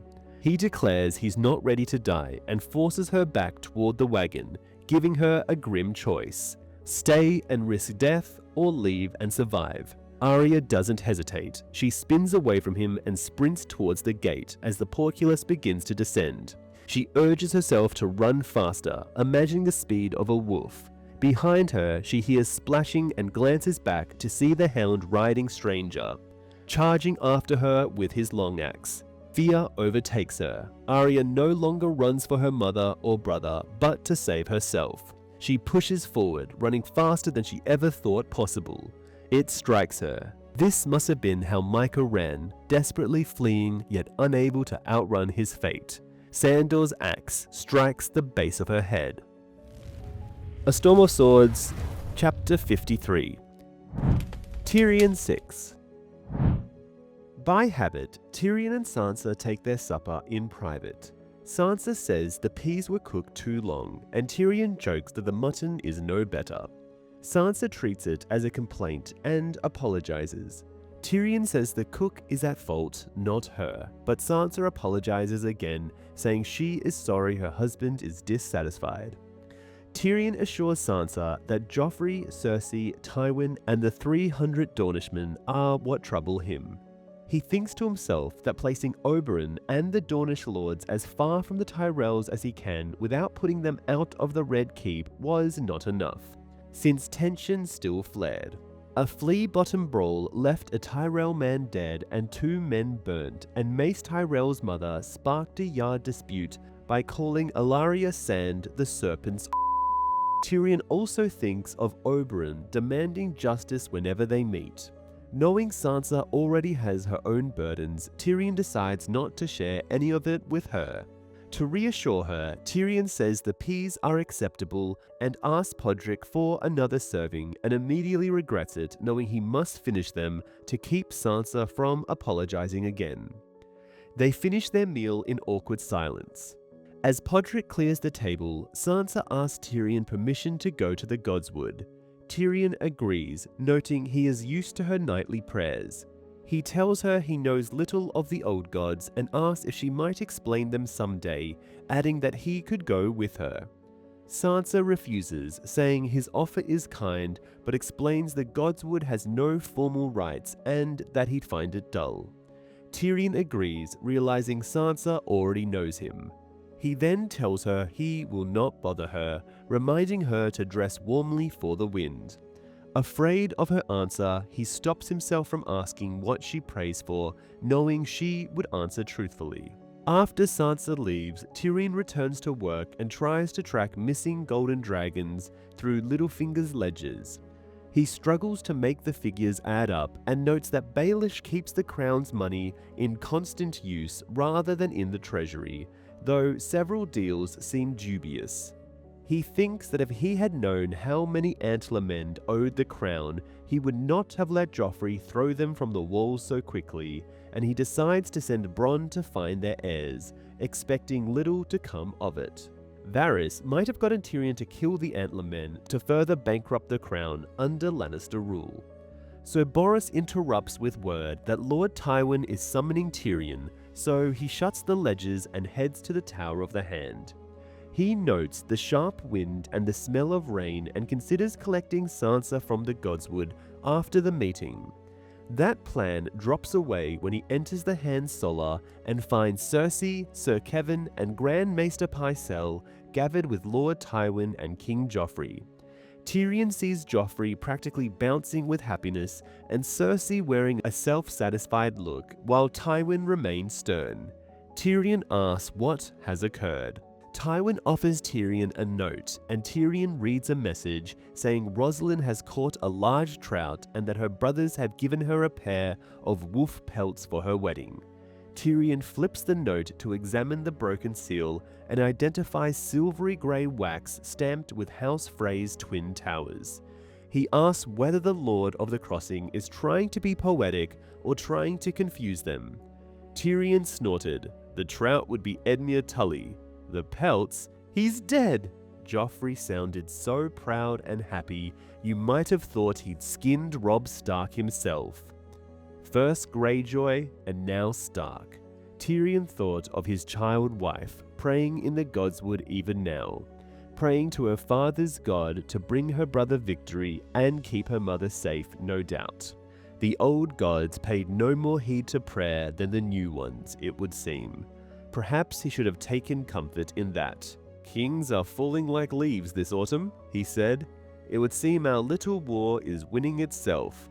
"Wars do not win themselves, Tyrion," Cersei said with poisonous sweetness. "Our Lord Father won this war." "Nothing is won so long as we have enemies in the field," Lord Tywin warned them. "The River Lords are no fools," the Queen argued. "Without the Northmen, they cannot hope to stand against the combined power of Highgarden, Castle Rock, and Dorne. Surely they will choose submission rather than destruction." "Most," agreed Lord Tywin. "Riverrun remains, but so long as Walder Frey holds Edmure Tully hostage, the Blackfish dare not mount a threat. Jason Mallister and Titus Blackwood will fight on for honor's sake, but the Freys can keep the Mallisters penned up at Seaguard, and with the right inducement, Jonas Bracken can be persuaded to change his allegiance and attack the Blackwoods. In the end, they will bend the knee. Yes, I mean to offer generous terms. Any castle that yields to us will be spared, save one." "Harrenhal?" said Tyrion, who knew his sire.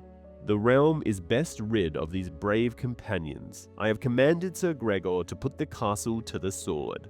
Gregor Clegane, it appeared as if his Lord Father meant to mine the mountain for every last nugget of ore before turning him over to Dornish justice.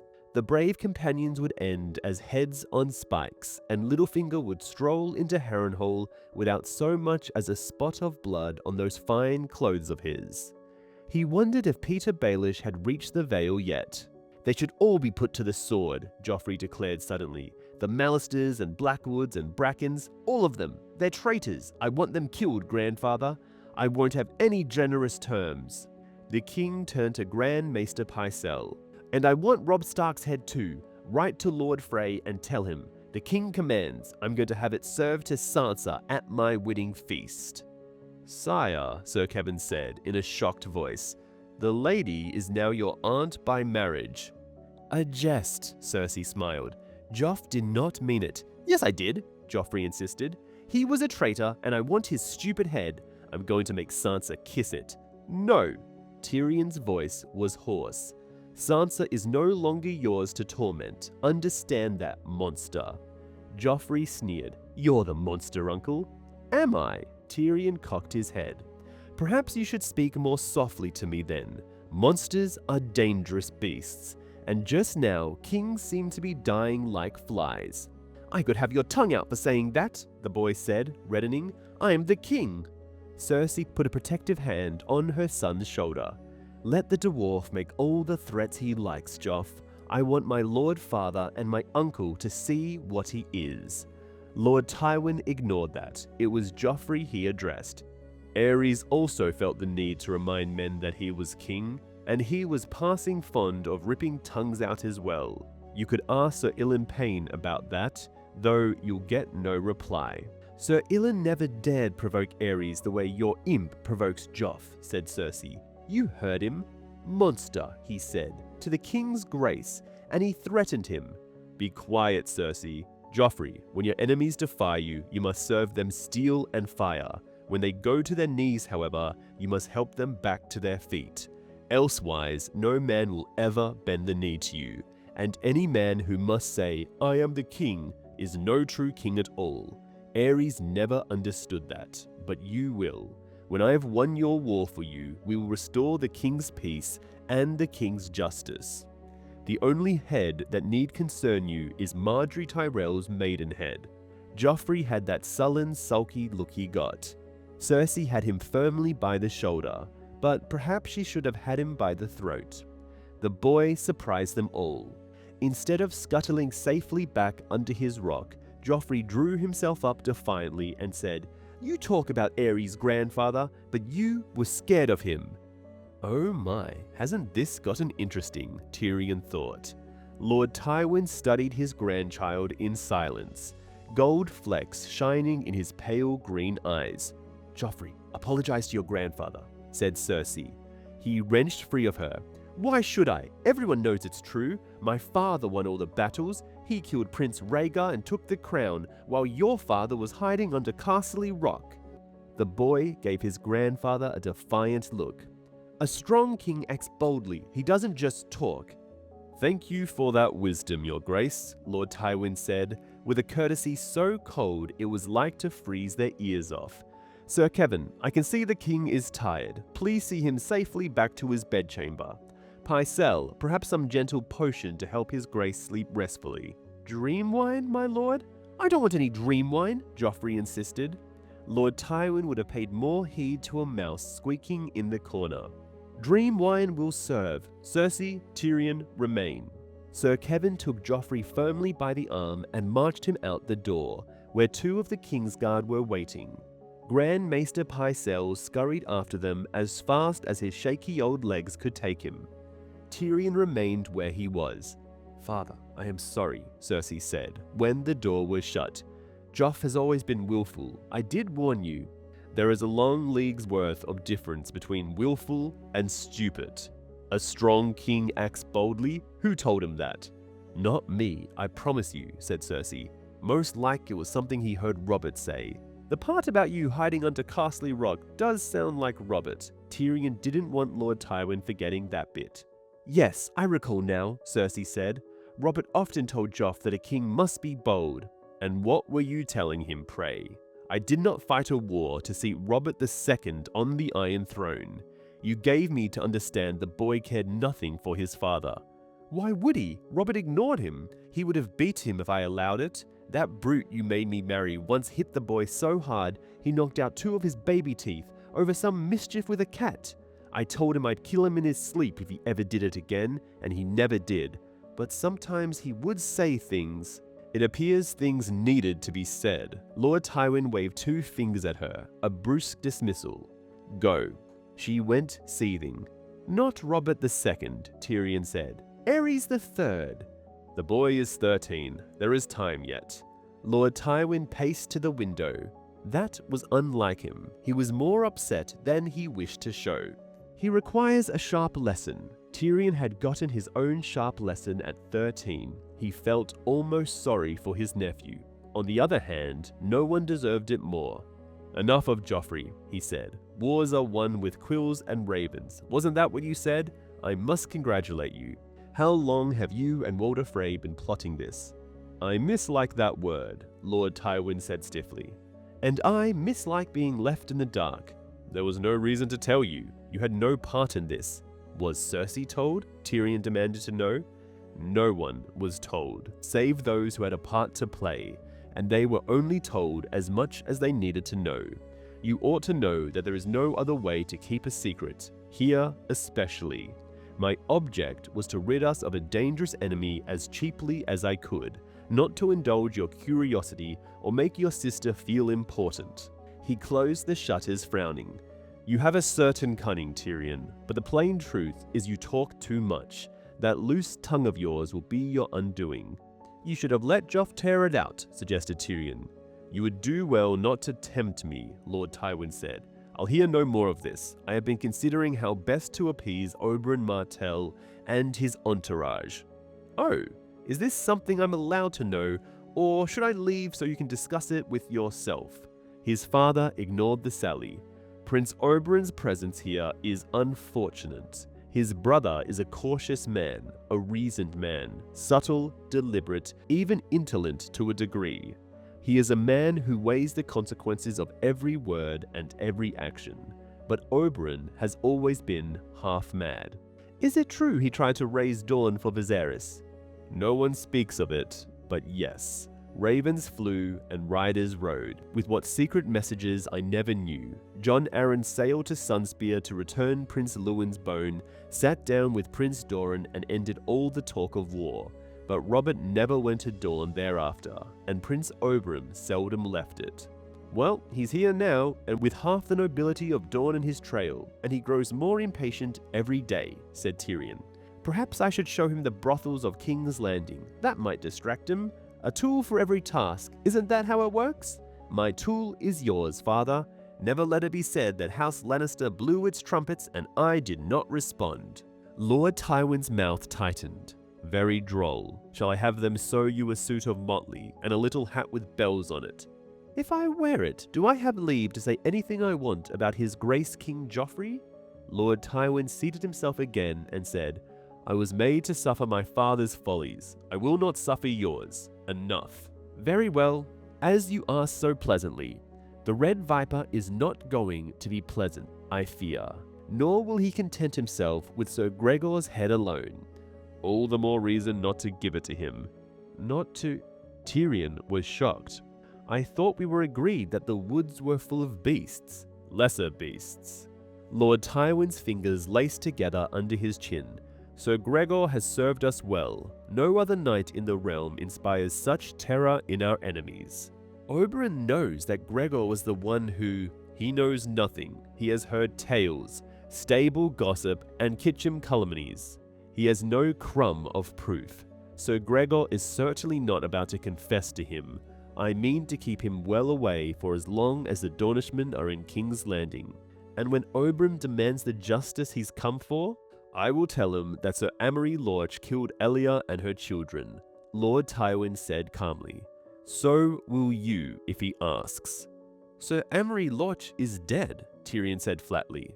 Precisely. Vargo Hoat had Sir Amory torn apart by a bear after the fall of Harrenhal.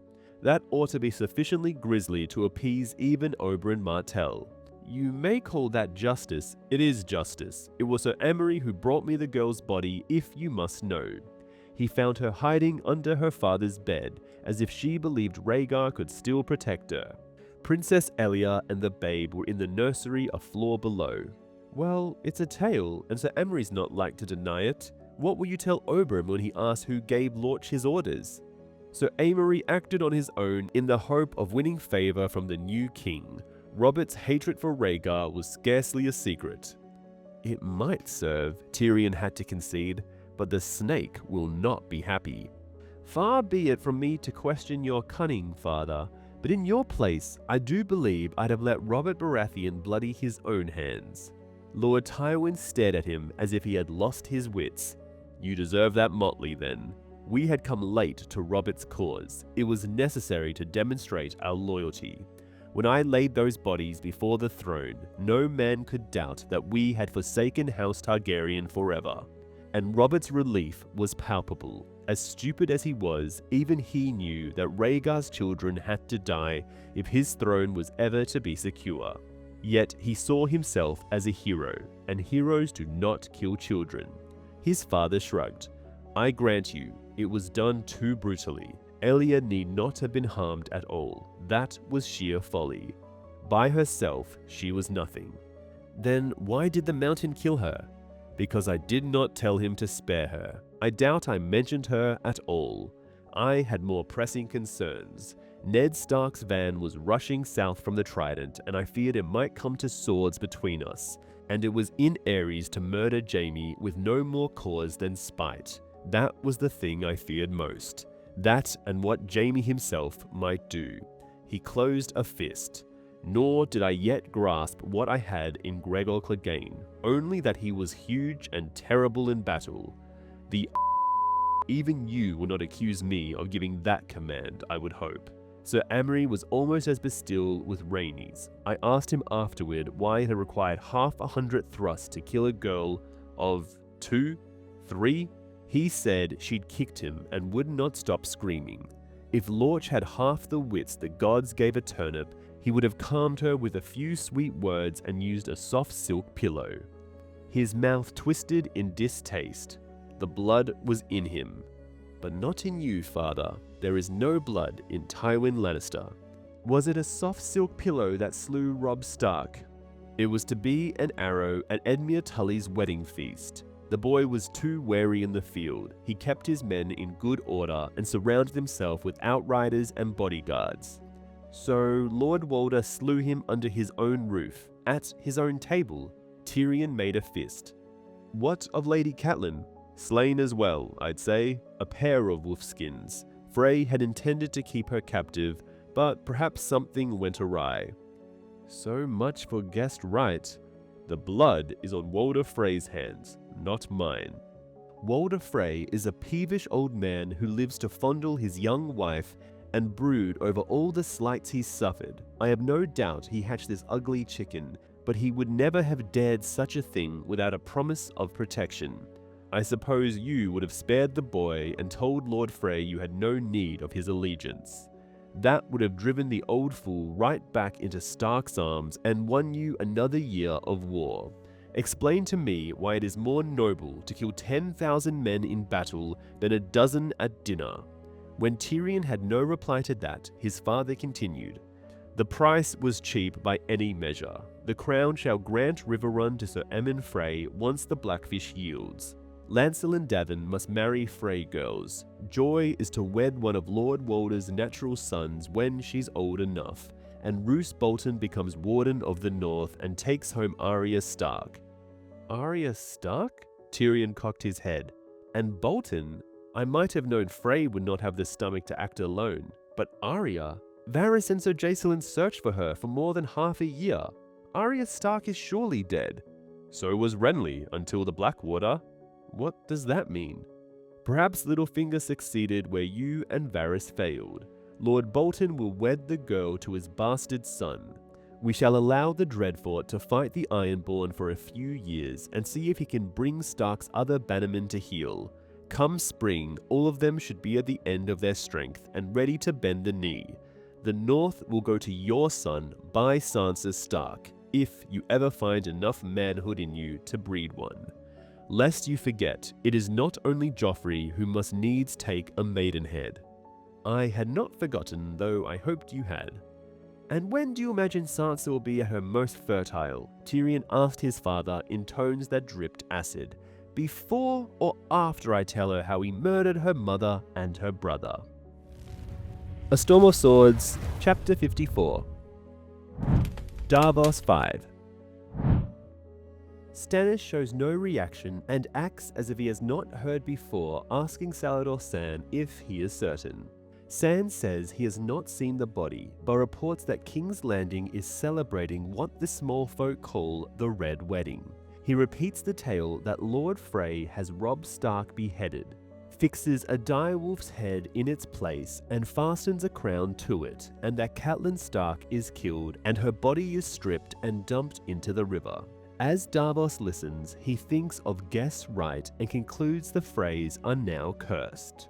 Sir Axel Florent claims Robb Stark's death is R'hllor's work, and Queen Selyse praises the Lord of Light. Stannis rejects that and calls it Walder Frey's doing, and Melisandre argues that R'hllor uses whatever instruments he chooses, with Selyse echoing her. Stannis silences Selyse and looks over the painted table. He weighs the wolf having no heirs and the cracking having too many, and then warns the lions will swallow the rest unless he moves first.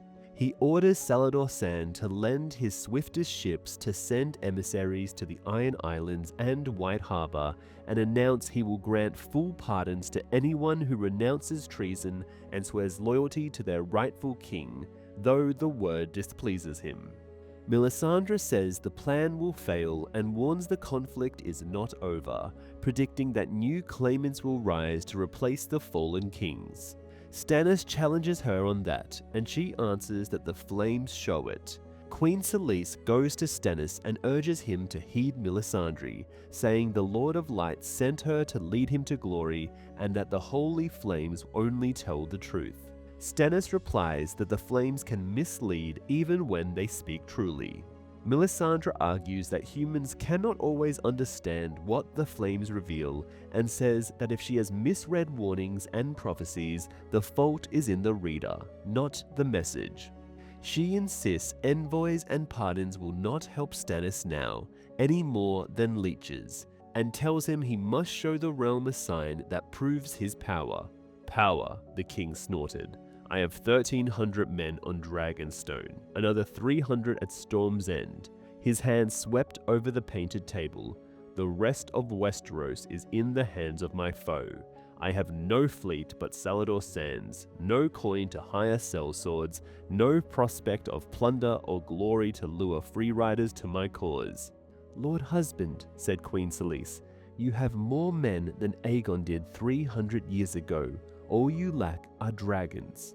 The look Stannis gave her was dark. 9 mages crossed the sea to hatch Aegon III's cache of eggs. Baelor the Blessed prayed over his for half a year. Aegon IV built dragons of wood and iron. Aerion Brightflame drank wildfire to transform himself. The mages failed, King Baelor's prayers went unanswered, the wooden dragons burnt, and Prince Aerion died screaming. Queen Selyse was adamant. None of these was the chosen of R'hllor. No red comet blazed across the heavens to herald their coming. None wielded Lightbringer, the red sword of heroes, and none of them paid the price. Lady Melisandre will tell you, my lord, only death can pay for life. "The boy," the king almost spat the words. "The boy," agreed the queen. "The boy?" Sir Axel echoed. "I was sick unto death of this wretched boy before he was even born," the king complained. "His very name is a roaring in my ears and a dark cloud upon my soul." "Give the boy to me and you need never hear his name spoken again," Melisandre promised. "No, but you'll hear him screaming when she burns him." Davos held his tongue. It was wiser not to speak until the king commanded it. "Give me the boy for R'hllor," the Red Woman said, "and the ancient prophecy shall be fulfilled. Your dragon shall awaken and spread his stony wings. The kingdom shall be yours." Sir Axel went to one knee. "On bended knee, I beg you, sire, wake the stone dragon and let the traitors tremble. Like Aegon you begin as Lord of Dragonstone. Like Aegon you shall conquer. Let the false and the fickle feel your flames." "Your own wife begs as well, Lord husband." Queen Selyse went down on both knees before the king, hands clasped as if in prayer. "Robert and Olenna defiled our bed and laid a curse upon our union. This boy is the foul fruit of their fornications. Lift his shadow from my womb, and I will bear you many trueborn sons. I know it." She threw her arms around his legs. "He is only one boy, born of your brother's lust and my cousin's shame." "He is my own blood. Stop clutching me, woman." King Stannis put a hand on her shoulder, awkwardly untangling himself from her grasp. "Perhaps Robert did curse our marriage bed. He swore to me that he never meant to shame me, that he was drunk and never knew which bedchamber he entered that night. But does it matter? The boy was not at fault, whatever the truth." Melisandre put her hand on the king's arm. "The Lord of Light cherishes the innocent. There is no sacrifice more precious. From his king's blood and his untainted fire, a dragon shall be born." Stannis did not pull away from Melisandre's touch as he had from his queen's. The Red Woman was all Selyse was not. Young, full-bodied, and strangely beautiful, with a heart-shaped face, coppery hair, and unearthly red eyes. "It would be a wondrous thing to see stone come to life," he admitted, grudging, "and to mount a dragon. I remember the first time my father took me to court. Robert had to hold my hand. I could not have been older than 4, which made him 5 or 6. We agreed afterward that the king had been as noble as the dragons were fearsome." Stannis snorted. "Years later, our father told us that Aerys had cut himself on the throne that morning, so his hand had taken his place. It was Tywin Lannister who'd so impressed us." His fingers touched the surface of the table, tracing a path lightly across the varnished hills. Robert took the skulls down when he donned the crown, but he could not bear to have them destroyed. Dragon wings over Westeros. There would be such a... "Your Grace," Davos edged forward. "Might I speak?" Stannis closed his mouth so hard his teeth snapped. "My Lord of the Rainwood, why do you think I made you hand if not to speak?" The king waved a hand. "Say what you will." "Warrior, make me brave. I know little of dragons and less of gods, but the queen spoke of curses. No man is as cursed as the kinslayer in the eyes of gods and men. There are no gods save R'hllor and the other, whose name must not be spoken." Melisandre's mouth made a hard red line. "And small men curse what they cannot understand." "I am a small man," Davos admitted. "So tell me, why you need this boy, Edric Storm, to wake your great stone dragon, my lady?" He was determined to say the boy's name as often as he could. Only death can pay for life, my lord. A great gift requires a great sacrifice. Where is the greatness in a base-born child? He has king's blood in his veins. You have seen what even a little of that blood would do. I saw you burn some leeches, and 2 false kings are dead. Robb Stark was murdered by Lord Walder of the Crossing, and we have heard that Balon Greyjoy fell from a bridge. Who did your leeches kill? Do you doubt the power of R'hllor? No. Davos remembered too well the living shadow that had squirmed from out of her womb that night beneath Storm's End, its black hands pressing at her thighs. I must go carefully here, or some shadow may come seeking me as well. Even an onion smuggler knows 2 onions from 3. You are short a king, my lady. Stannis gave a snort of laughter. He has you there, my lady. 2 is not 3. To be sure, your grace, 1 king might die by chance, even 2, but 3. If Joffrey should die in the midst of all his power, surrounded by his armies and his Kingsguard, would that not show the power of the Lord at work? It might. The king spoke as if he grudged each word. Or not. Davos did his best to hide his fear. Joffrey shall die, Queen Selyse declared, serene in her confidence. It may be that he is already dead, Sir Axel added. Stannis looked at them with annoyance. Are you trained crows to croak at me in turns? Enough. Husband, hear me, the queen entreated. Why? 2 is not 3. Kings can count as well as smugglers. You may go. Stannis turned his back on them. Melisandre helped the queen to her feet. Selyse swept stiffly from the chamber, the red woman trailing behind. Sir Axel lingered long enough to give Davos one last look. An ugly look on an ugly face, he thought, as he met the stare. After the others had gone, Davos cleared his throat. The king looked up. Why are you still here? Sire, about Edric Storm. Stannis made a sharp gesture. Spare me. Davos persisted. Your daughter takes her lessons with him and plays with him every day in Aegon's garden. I know that. Her heart would break if anything ill should. I know that as well. If you would only see him, I have seen him. He looks like Robert, and worships him. Shall I tell him how often his beloved father ever gave him a thought? My brother liked the making of children well enough, but after birth, they were a bother. He asks after you every day. You are making me angry, Davos. I will hear no more of this bastard boy. His name is Edric Storm, sire. I know his name. Was there ever a name so apt? It proclaims his bastardy, his high birth, and the turmoil he brings with him. Edric Storm. There, I have said it. Are you satisfied, my Lord Hand? Edric, he started, is one boy. He may be the best boy who ever drew breath, and it would not matter. My duty is to the realm. His hand swept across the painted table. How many boys dwell in Westeros? How many girls? How many men? How many women? The darkness will devour them all, she says, the night that never ends. She talks of prophecies, a hero reborn in the sea, living dragons hatched from dead stone. She speaks of signs and swears they point to me. I never asked for this, no more than I asked to be king. Yet dare I disregard her? He ground his teeth. We do not choose our destinies, yet we must. We must do our duty, no? Great or small. Melisandre swears that she has seen me in her flames, facing the dark with Lightbringer raised on high. Lightbringer. Stannis gave a derisive snort. It glimmers prettily, I'll grant you, but on the Blackwater, this magic sword served me no better than any common steel. A dragon would have turned that battle. Aegon once stood here as I do, looking down on this table. Do you think we would name him Aegon the Conqueror today if he had not had dragons?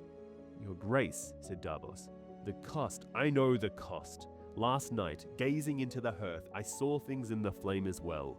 I saw a king, a crown on fire on his brows, burning, Davos.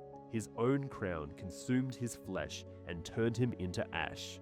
Do you think I need Melisandre to tell me what that means? Or you?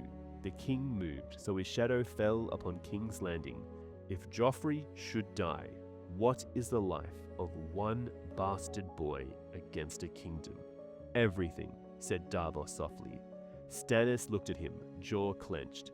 Go, the king said at last, before you talk yourself back into the dungeon. Davos bows and goes. He thinks about taking Devon and sailing south to Myra and their 2 young children, but reminds himself he must stay and serve as the king's hand. Davos looks up at Dragonstone's walls and notes they are crowded with dragon carvings built into the structure. Davos wonders if Dragonstone's dragons were once alive and turned to stone. Salladhor Saan joins him, jokes that waking them would bring the castle down, then says he forgives Davos but still resents the wealth and curiosities he lost on Claw Isle because Davos became Hand. He adds that the Queen's men dislike Davos and asks if Davos has been building his own allies. Davos thinks Saan listens too closely and notes that a smuggler survives by judging men as well as seas. He observes that the Queen's followers still cling to R'hllor, but many on Dragonstone turn back to their old gods. Davos quietly gathers like-minded supporters, choosing them the way he chose a crew, including Sir Gerald Gower, Sir Andrew Estamont, and the Bastard of Nightsong, and keeps them as the king's men, not the queen's, without boasting of it. Salladhor is glad Davos has watchers at his back. He asks whether Stannis will hand Edric to Melisandre and argues that one small dragon could end the war, but Davos insists Stannis will not hurt his own blood. Salladhor comments that Renly would be pleased to hear it. Davos replies that Renly rose in rebellion, while Edric is guilty of nothing and says Stannis rules with justice. Salladhor says time will tell and announces he is going back to sea to hunt smugglers on Blackwater Bay, then warns Davos to take care and remind him that the higher a man climbs, the harder the fall. As Davos climbs the steps of Sea Dragon Tower toward Maester Pylos' chambers beneath the rookery, he thinks back to when the two of them debated how being a ship captain compares to being a hand of the king. Pylos answered Davos with examples from history, saying Sir Ryman Redwyn was famed as a knight but served poorly as hand, and that Septon Mumian's prayers brought wonders, yet his time as hand made the realm wish him dead. He adds that men of wit, courage, learnt, and royal blood produced both noble and brutal hands. Meanwhile, Septon Bath, a blacksmith's son chosen by the old king, helped bring decades of peace and prosperity. Pylos offers to teach Davos how to read, which he accepts. After that, Davos practiced every day. Devon, not yet 12, had already outpaced his father, and Princess Shireen and Edric Storm had read with an ease Davos did not share. Even so, Davos kept at it, telling himself that the king's hand ought to read. The winding stairs of Sea Dragon Tower had been difficult for Maester Crescent after he broke his hip, and Davos still missed the old man. He believes Stannis misses him too. Davos considers Pylos able, hardworking, and well-intentioned, but too young, and notes that Stannis does not confide in him the way he once did in Crescent. Davos recalls that Crescent had served Stannis for years until he crossed Melisandre and died. Reaching the top of the stairs, Davos hears bells, Patchface, saying that the young fish teach the old fish under the sea, which might be a reference to Davos learning to read from those younger than him. Davos finds Maester Pylos at a long wooden table covered in books and scrolls, teaching Princess Shireen, Devon, and Edric Storm, with Shireen seated in the middle. Davos takes pride in seeing his son studying beside a princess and the king's bastard, and thinks about Devon becoming Lord of the Rainwood, a title Davos values more for his son than for himself. Noting how easily Devon reads and writes, Davos recalls that Pylos praises his diligence and his son is also skilled at arms. Davos recalls what Devon said after learning of his 4 older brothers' deaths, that they have gone to sit with the Lord in the Hall of Light, and that he will pray for them, and for Davos as well, so Davos may walk in the Lord's light for the rest of his life. Edric greets Davos with practiced courtesy and asks whether he has come from Stannis and how the king fares. Davos says the king is well and asks if he has interrupted, and Pylos replies that the lesson has just ended. Shireen says their reading is about King Daeron I, adding that he invaded Dorne, brought it under his rule, and earned the name the Young Dragon. Devon says Daeron honored the wrong gods, but still ruled well and fought boldly. Edric adds that Daeron was brave, but insists Robert surpassed him and points out that Daeron never won 3 battles in a single day. Shireen asks if Robert truly did that. Edric says yes and lays out the story. Early in the rebellion, Grandison, Caffron, and Fell intended to combine their forces at Summerhall before moving against Storm's End. But Robert learnt of it first and set out at once with his mounted men and squires. Robert caught them before they could unite, beat them one after another, killed Lord Fell in single combat, and took Fell's son Silverax captive. Devon turns to Pylus and asks if the details match the history. Edric insists on his version before Pylus can answer, saying Robert crushed all 3 foes and fought so well that Grandison, Caffron, and Silverax later joined him, adding that no one ever defeated his father. Pylus tells Edric not to brag and points out that Robert lost at times, naming Ashford and his losses in tourneys. Edric answers that Robert still won more than he lost and killed Rhaegar on the Trident, and Pylus agrees before turning to Davos, saying he has been kept waiting and that they will continue Darion's Dornish campaign the next day. Shireen and the boys give polite farewells and leave. Pylus offers for Davos to read a passage from Darion's account, but Davos was to read not entertainment but work. Pylus finds a letter and hands it to Davos. Davos works out that the message warns the 5 kings that the king beyond the wall is moving south with a vast host of wildlings, and that Lord Mormont has sent the raven from the haunted forest and is under attack. Davos asks Pylus whether Stannis has seen it. Pylus says he delivered it to Lord Alistair when it arrived, back when Alistair was hand, and believes Alistair raised it with the Queen. Pylus adds that when he asked about sending an answer, Alistair dismissed the idea, arguing that Stannis lacks men for his own war and cannot spare any for wildlings. Davos recalls seeing the wall when he was young, serving on the Cobblecat under the Tyroshi Roro Yahuris. He remembers that voyage past Skagos into the Shivering Sea to trade weapons and armor to wildlings in return for furs, ivory, amber, and obsidian. And that on the return trip, black galleys forced themselves into Eastwatch, seized the cargo, and took Rorio's head for selling steel to wildlings. Davos recalls trading at Eastwatch in his smuggling days. He tells Pylus he met wildlings as a boy and found them much like other men, though one stole their cabin girl. Pylus confirms to Davos that neither Stannis nor Melisandre have read the letter. Davos thinks about Melisandre's warning about an unnamed darkness gathering strength and an endless night coming, and recalls Stannis' visions in the flame, including torches in snow. Davos recalls Salador's tale of Azor Ahai forging Lightbringer by killing the wife he loved, and he wondered if Edric Storm is meant to fill that role if Stannis is Azor Ahai reborn. In his own mind, Davos also reasons that if a wildling king takes the north, it changes little for Stannis, since Stannis does not hold the region and cannot be expected to defend people who refuse to acknowledge him. Davos apologizes to Pylus, saying he was thinking, and abruptly asks for a different letter, calling the Night's Watch message too troubling.